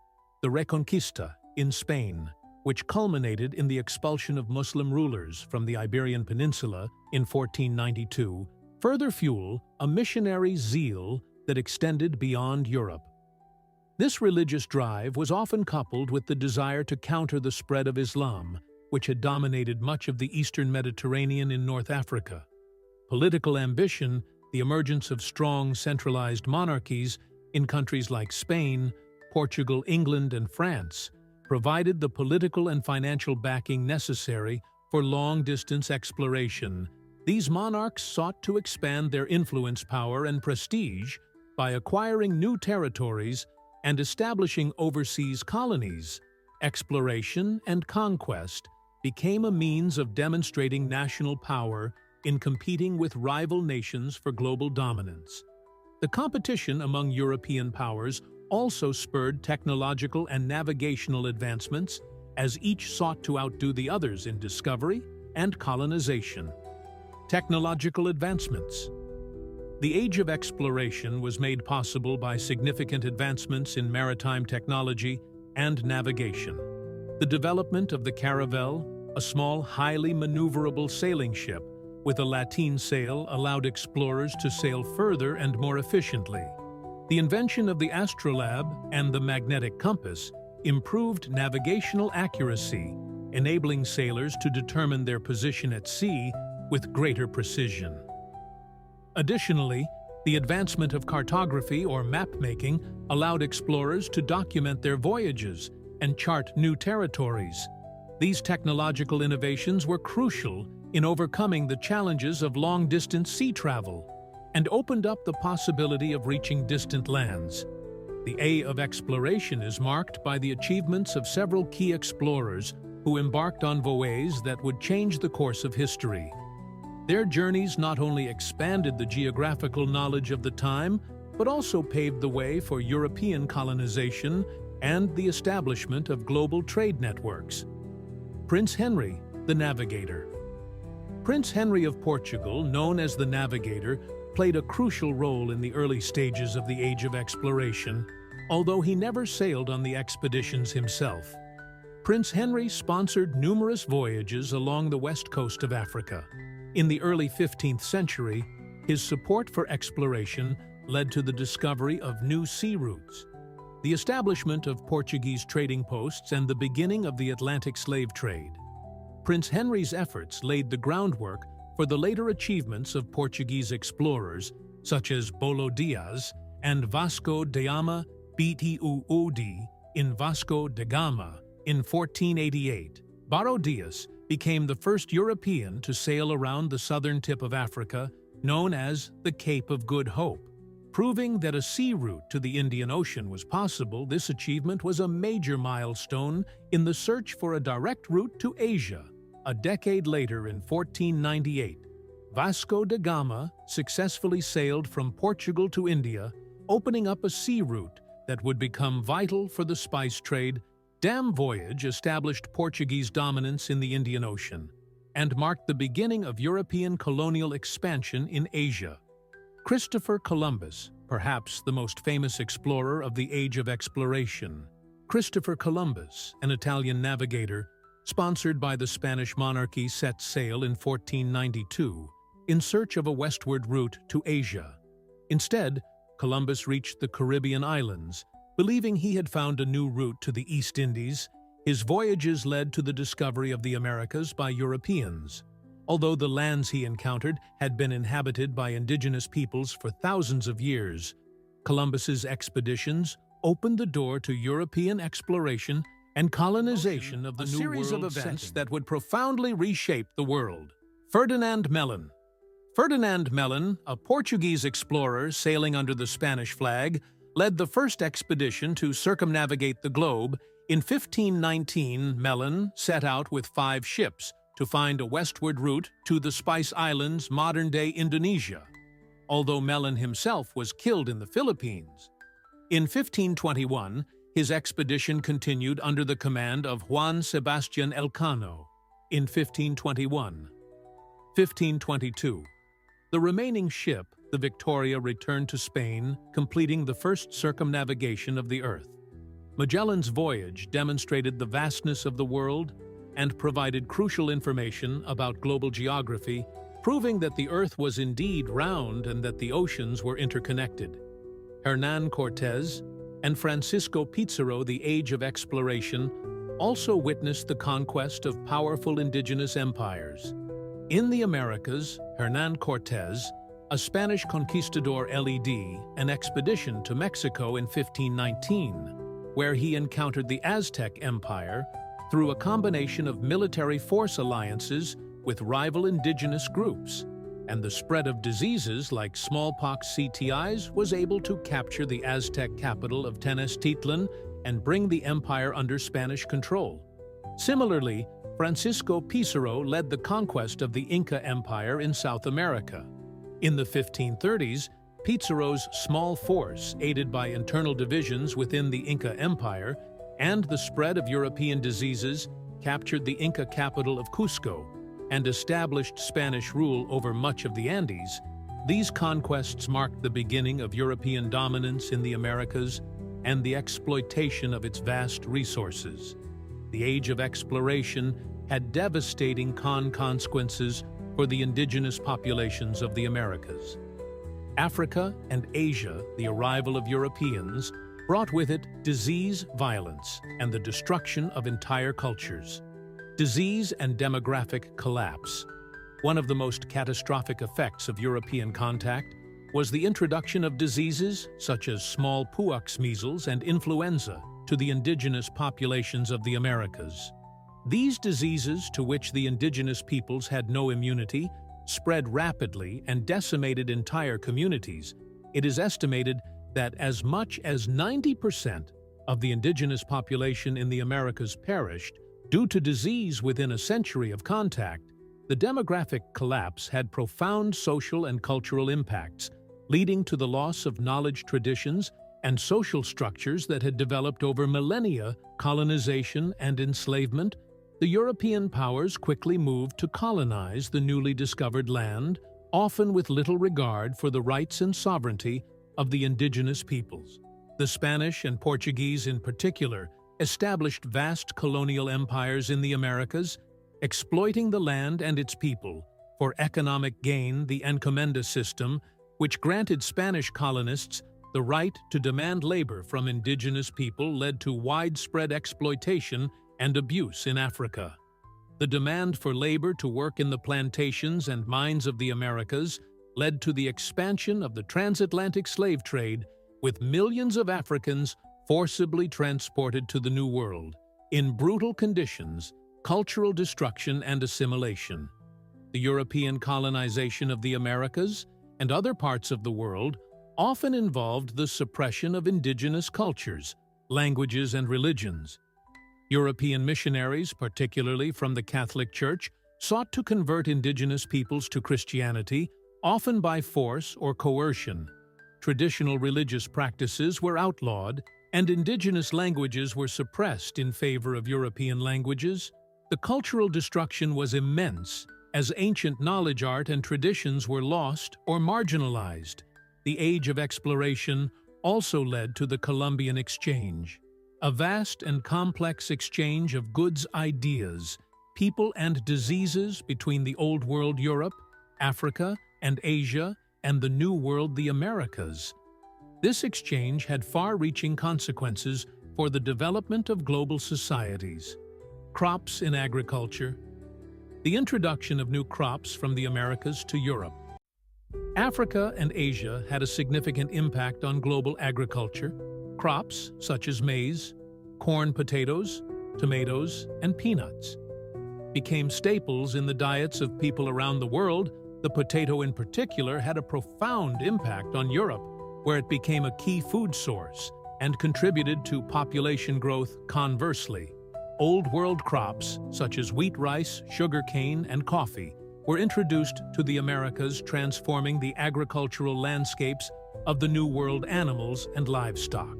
The Columbian Exchange also involved the transfer of animals between the Old and New Worlds. European settlers introduced horses, cattle, pigs, and sheep to the Americas, where they had a significant impact on indigenous societies. Horses, for example, transformed the way of life for many Native Americans groups on the Great Plains, enabling them to hunt buffalo more effectively and to expand their territories.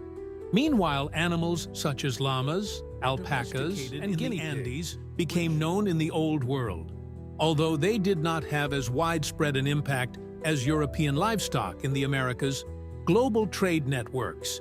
The Age of Exploration in the Columbian Exchange led to the establishment of global trade networks that connected the continents in ways that had never been seen before. European powers established trade routes that brought goods such as spices, silk, and porcelain from Asia, silver and gold from the Americas, and slaves from Africa. These trade networks were the foundation of the global economy, leading to the rise of mercantilism and the growth of European empires. The wealth generated by these networks fueled further exploration, colonization, and conflict as European powers sought for control of trade routes and territories. The Age of Exploration had a profound impact on technology, science, and culture, influencing the way people understood the world and their place in it. Advancements in navigation and cartography. The need for accurate navigation and mapping during the Age of Exploration led to significant advancements in these fields. The development of more precise instruments, such as the marine chronometer, allowed sailors to determine their longitude, at improving their ability to navigate across vast oceans. Cartographers began to create more accurate maps and charts, incorporating the new lands and seas that were being discovered. The works of cartographers like Gerardus Mercator, who developed the Mercator projection, became essential tools for explorers and merchants, shaping the way the world was perceived and understood. Scientific inquiry in the Enlightenment. The discoveries made during the Age of Exploration fueled a growing interest in scientific inquiry in the natural world. The collection of new plants, animals, and minerals from distant lands provided European scientists with a wealth of material to study, leading to advancements in fields such as botany, zoology, and geology. The exchange of knowledge and ideas between different cultures also contributed to the development of the scientific method and the rise of the Enlightenment. a period of intellectual and philosophical growth that emphasized reason, observation, and experimentation, cultural exchange, and syncretism, the contact between European explorers and the indigenous peoples of the Americas, Africa, and Asia, led to a complex process of cultural exchange and syncretism. European settlers adopted and adapted indigenous technologies, foods, and customs, while indigenous peoples incorporated European elements into their own cultures. This blending of cultures resulted in the creation of new hybrid forms of art, music, language, and religion in the Americas. For example, the mixing of African European and Native American traditions gave rise to unique cultural expressions, such as the syncretic religious practices seen in Latin America. The Age of Exploration had a profound and lasting impact on the world, shaping the course of history in ways that continue to resonate today. Colonialism and empire. The voyages of exploration led to the establishment of vast European empires that spanned the globe. The Spanish and Portuguese empires were among the first and most powerful, but they were soon joined by the British, French, Dutch, and others. These empires brought wealth and power to Europe, but also led to the exploitation and oppression of indigenous peoples, the transatlantic slave trade, and the colonization of entire continents. The legacy of colonialism is still felt today in the economic, social, and political structures of former colonies, as well as in ongoing struggles for independence, identity and justice. Globalization and trade. The Age of Exploration laid the foundations for the modern global economy. The trade routes and networks established during this period connected the continents in a web of commerce that continues to drive the global economy today. The exchange of goods, ideas, and cultures that began during the Age of Exploration has continued to shape the development of global societies, leading to the interconnected world we live in today. Cultural exchange and diversity. The cultural exchanges that took place during the Age of Exploration contributed to the rich diversity of global cultures. The blending of European, African, Asian, and indigenous American traditions created new forms of art, music, language, and cuisine that continue to evolve and thrive today. The Age of Exploration also laid the groundwork for the modern concept of multiculturalism, as people from different parts of the world came into contact, exchanged ideas, and influenced each other. Scientific and technological progress. The advancements in navigation, cartography, and science that emerged during the Age of Exploration had a lasting impact on the development of technology and knowledge. The drive to explore and understand the world led to the creation of new tools, methods, and theories that have shaped the progress of science and technology. And discovery that characterize this period continues to inspire scientific inquiry and innovation. Today, the Age of Exploration was a pivotal period in world history that transformed the way people understood and interacted with the world, driven by a combination of economic, religious, political, and technological factors. European explorers ventured into unknown territories, connecting distant lands and cultures in ways that had never been seen before. The impact of the Age of Exploration was profound, leading to the colonization of the Americas, the establishment of global trade networks, the spread of Christianity, and the exchange of goods, ideas, and technologies.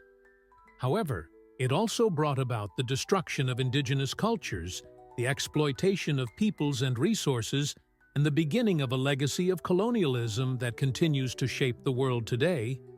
The Age of Exploration remains a testament to the human spirit of curiosity, ambition, and the desire to push the boundaries of the known world.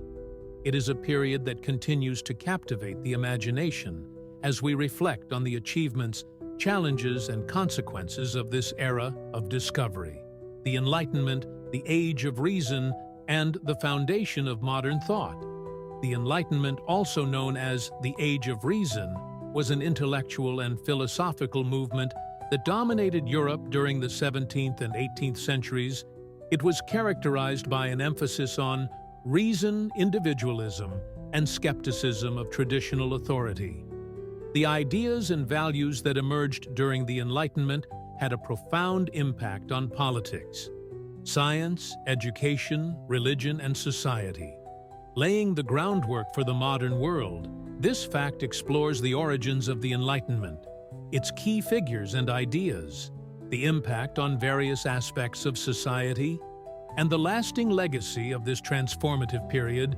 The Enlightenment was not a sudden or isolated event. Rather, it was the culmination of several developments in European thought culture and society that had been building for centuries. Scientific revolution. The Enlightenment was deeply influenced by the scientific revolution of the 16th and 17th centuries, during which thinkers such as Nicholas Galilei, Johannes Kepler, and Isaac Newton made groundbreaking discoveries in astronomy, physics, and mathematics. The success of the scientific method, which emphasized observation, experimentation, and reason, challenged traditional views of the universe and encouraged a new way of thinking about the world. The principles of the scientific revolution, empiricism, skepticism, and the search for universal law became central to Enlightenment. Thought Renaissance. Humanism. The Renaissance, which preceded the Enlightenment, had revived interest in the classical knowledge of ancient Greece and Rome. Renaissance humanism emphasized the potential and dignity of the individual and encouraged the study of the humanities, literature, philosophy, and history. This focus on human potential and achievement laid the groundwork for the Enlightenment's emphasis on reason and the belief in human progress. The Reformation and religious conflict. The Protestant Reformation of the 16th century challenged the authority of the Catholic Church and led to religious wars and conflicts across Europe. The questioning of religious authority and the subsequent religious diversity created an environment in which ideas about religious tolerance, freedom of conscience, and the separation of church and state began to emerge. These ideas would later be central to Enlightenment. Thought political changes. The political landscape of Europe was changing in the 17th and 18th centuries with the rise of nation-states, the decline of feudalism, and the centralization of political power. The English Civil War, 1642 to 1651, the Glorious Revolution of 1688, and the establishment of constitutional monarchy in England provided models of governance that emphasized the rule of law, limited government, and the protection of individual rights. These political developments influenced Enlightenment thinkers who sought to apply reason and principles of justice to the organization of society and government. The Enlightenment was a diverse and multifaceted movement, with contributions from thinkers across Europe. These philosophers, scientists, and writers, known as philosophes, developed ideas that challenged traditional authority and sought to reform society. John Locke, 1632 to 1704, was an English philosopher whose ideas about government, human nature, and knowledge had a profound impact on the Enlightenment in his work. Two treatises of government. Locke argued that individuals have natural rights to life, liberty, and property, and that the purpose of government is to protect these rights. Locke's concept of the social contract, in which government derives its authority from the consent of the governed, influenced the development of democratic thought, and the idea of limited government. Locke also made significant contributions to epistemology, where he argued that knowledge is derived from experience and that the mind is a tabula rasa, blank slate. At birth, Voltaire, François-Marie Arouet, known by his pen name Voltaire, 1694-1778, was a French writer, historian, and philosopher who was one of the most prominent figures of the 18th century. Enlightenment Voltaire was a vocal critic of the Catholic Church organized religion and the abuses of power by the state. He championed the principles of freedom of speech, religious tolerance, and the separation of church and state. His wit and satirical style made his writings widely popular, and his ideas about civil liberties and human rights influenced later political thinkers and revolutionaries. Montes Esquieu, Charles Louis d'Onda, Baron de Monnoux, 1689–1755, was a French political philosopher whose ideas about the separation of powers became foundational to modern political theory.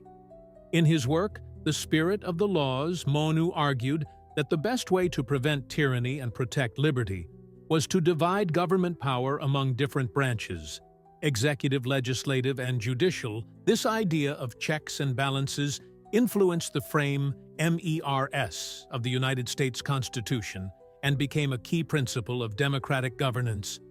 Jean-Jacques Rousseau, 1712–1778, was a Swiss-French philosopher whose ideas about human nature, education, and society had a significant impact on the Enlightenment and the Romantic movement that followed in his work. The social contract, Rousseau argued that individuals enter into a social contract act in which they agree to form a collective community governed by the general will or the common good. Rousseau's ideas about popular sovereignty and direct democracy influenced the French Revolution and the development of republicanism in his work. Émile Rousseau also explored ideas about education and the development of the individual, advocating for a more natural and child-centered approach to learning. Denis de Diderot, 1784, was a French philosopher, writer, and art critic who is best known as the co-founder and editor of the Encyclopedia, a massive reference work that aimed to compile and disseminate knowledge across a wide range of subjects. The Encyclopedia was a monumental project that brought together the contributions of many Enlightenment thinkers and was intended to promote reasoned science and secular thought. It played a crucial role in spreading Enlightenment ideas and making knowledge more accessible to the public. Immanuel Kant, the 1724–1784, was a German philosopher who made significant contributions to metaphysics, epistemology, ethics, and political philosophy. In his essay, What is Enlightenment, Kant famously defined the Enlightenment as man's emergence from his self-imposed immaturity, and he emphasized the importance of individual autonomy, reason, and critical thinking. Kant's work, Critique of Pure Reason, explored the limits of human understanding and the relationship between experience and knowledge. His ethical theory, known as the categorical imperative, argued that moral actions must be guided by universal principles that respect the dignity and autonomy of all individuals. The ideas of the Enlightenment had a profound impact on various aspects of society, including politics, education, religion, and economics.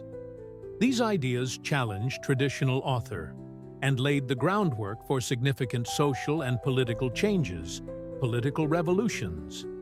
The Enlightenment played a crucial role in inspiring political revolutions in the late 18th and early 19th centuries. The American Revolution, 1775 to 1783, was heavily influenced by Enlightenment ideas, particularly those of John Locke and Montaigne. The Declaration of Independence, written by Thomas Jefferson, reflected Locke's ideas about natural rights and the social contract, and the U.S. Constitution incorporated Montaign's principles of separation of powers and checks and balances. The French Revolution, 1789–1799, was also deeply influenced by Enlightenment.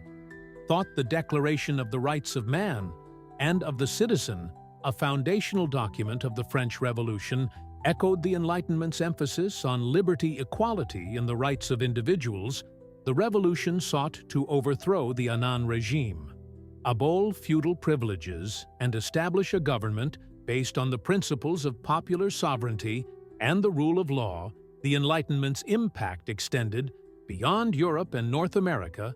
It inspired movements for independence and reform in Latin America, the Caribbean, and other parts of the world as colonized peoples and oppressed groups sought to apply the principles of liberty and equality to their own struggles for freedom, education, and knowledge.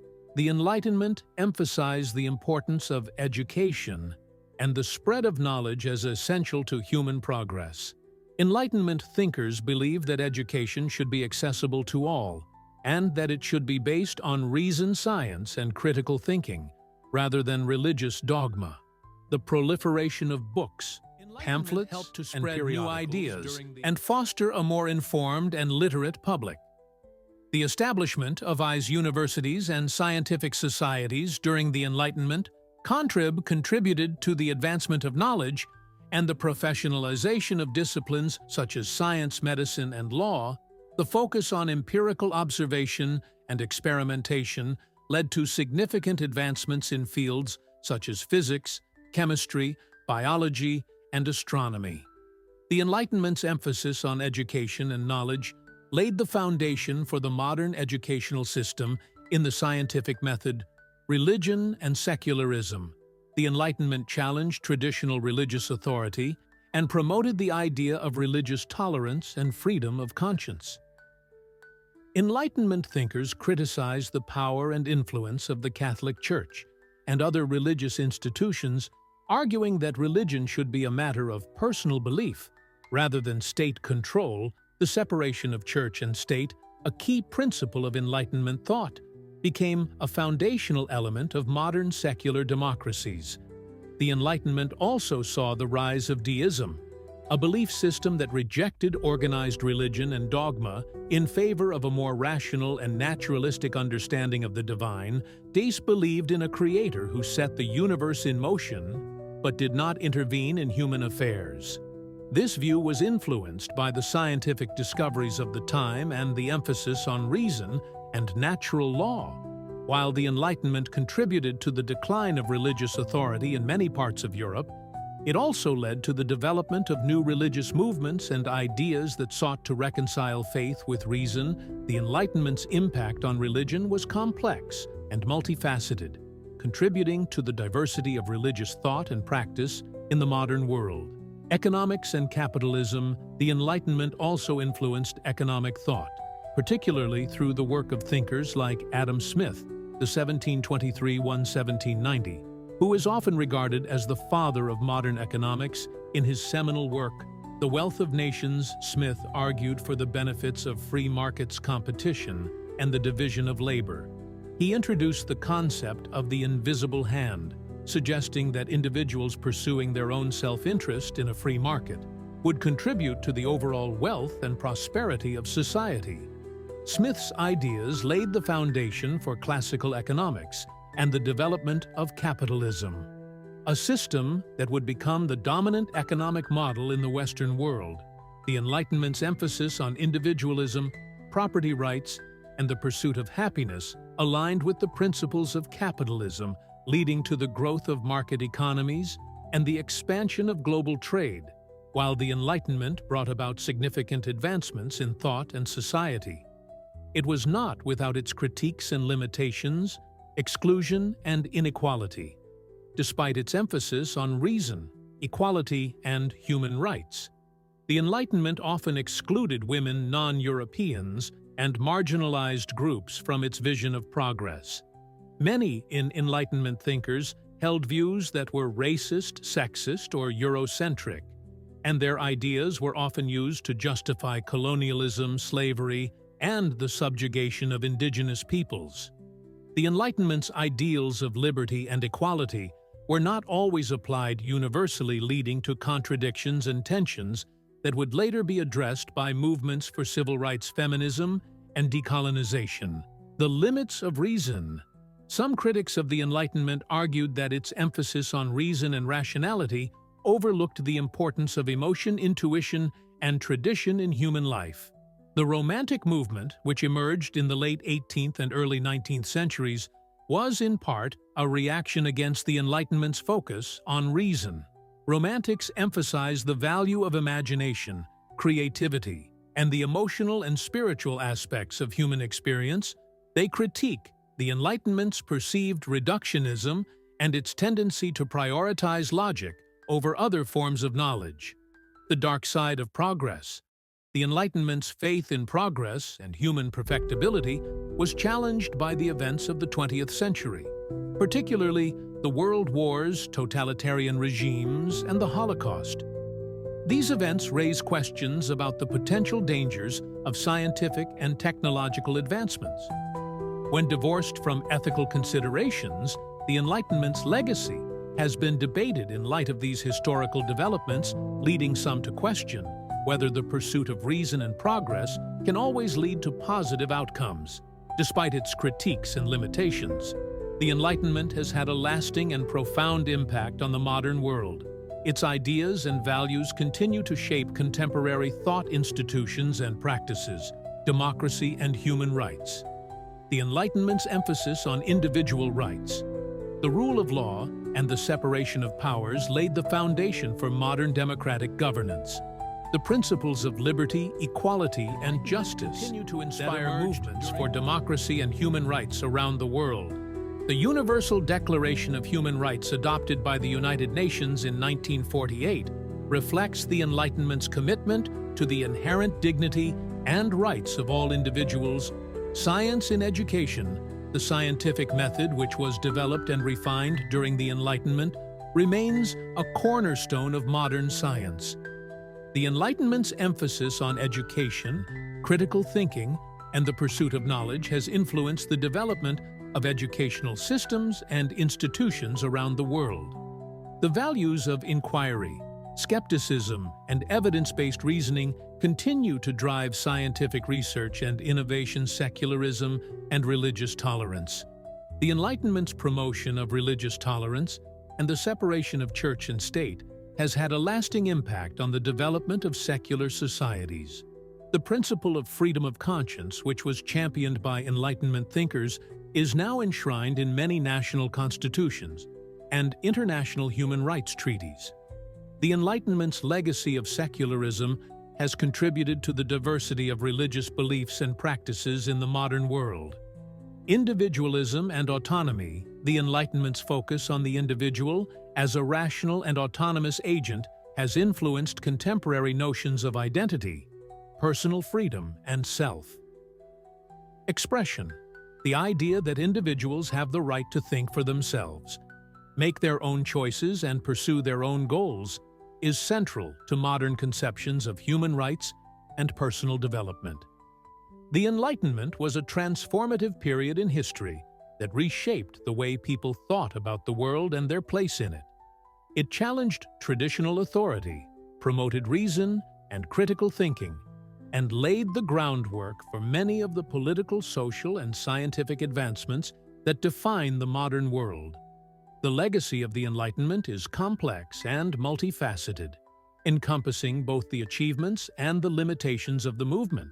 While it brought about significant progress in areas such as democracy, science, and human rights, it also faced critiques for its exclusionary practices and its sometimes overly rationalistic approach to human experience. Nevertheless, the Enlightenment remains a foundational period in the 18th century development of Western thought, and continues to influence contemporary debates about reason, freedom, and the pursuit of knowledge. Its ideas and values continue to inspire those who seek to understand and improve the world, making the Enlightenment a vital part of the ongoing human quest for truth and justice. Please subscribe our channel for more videos. Thank you.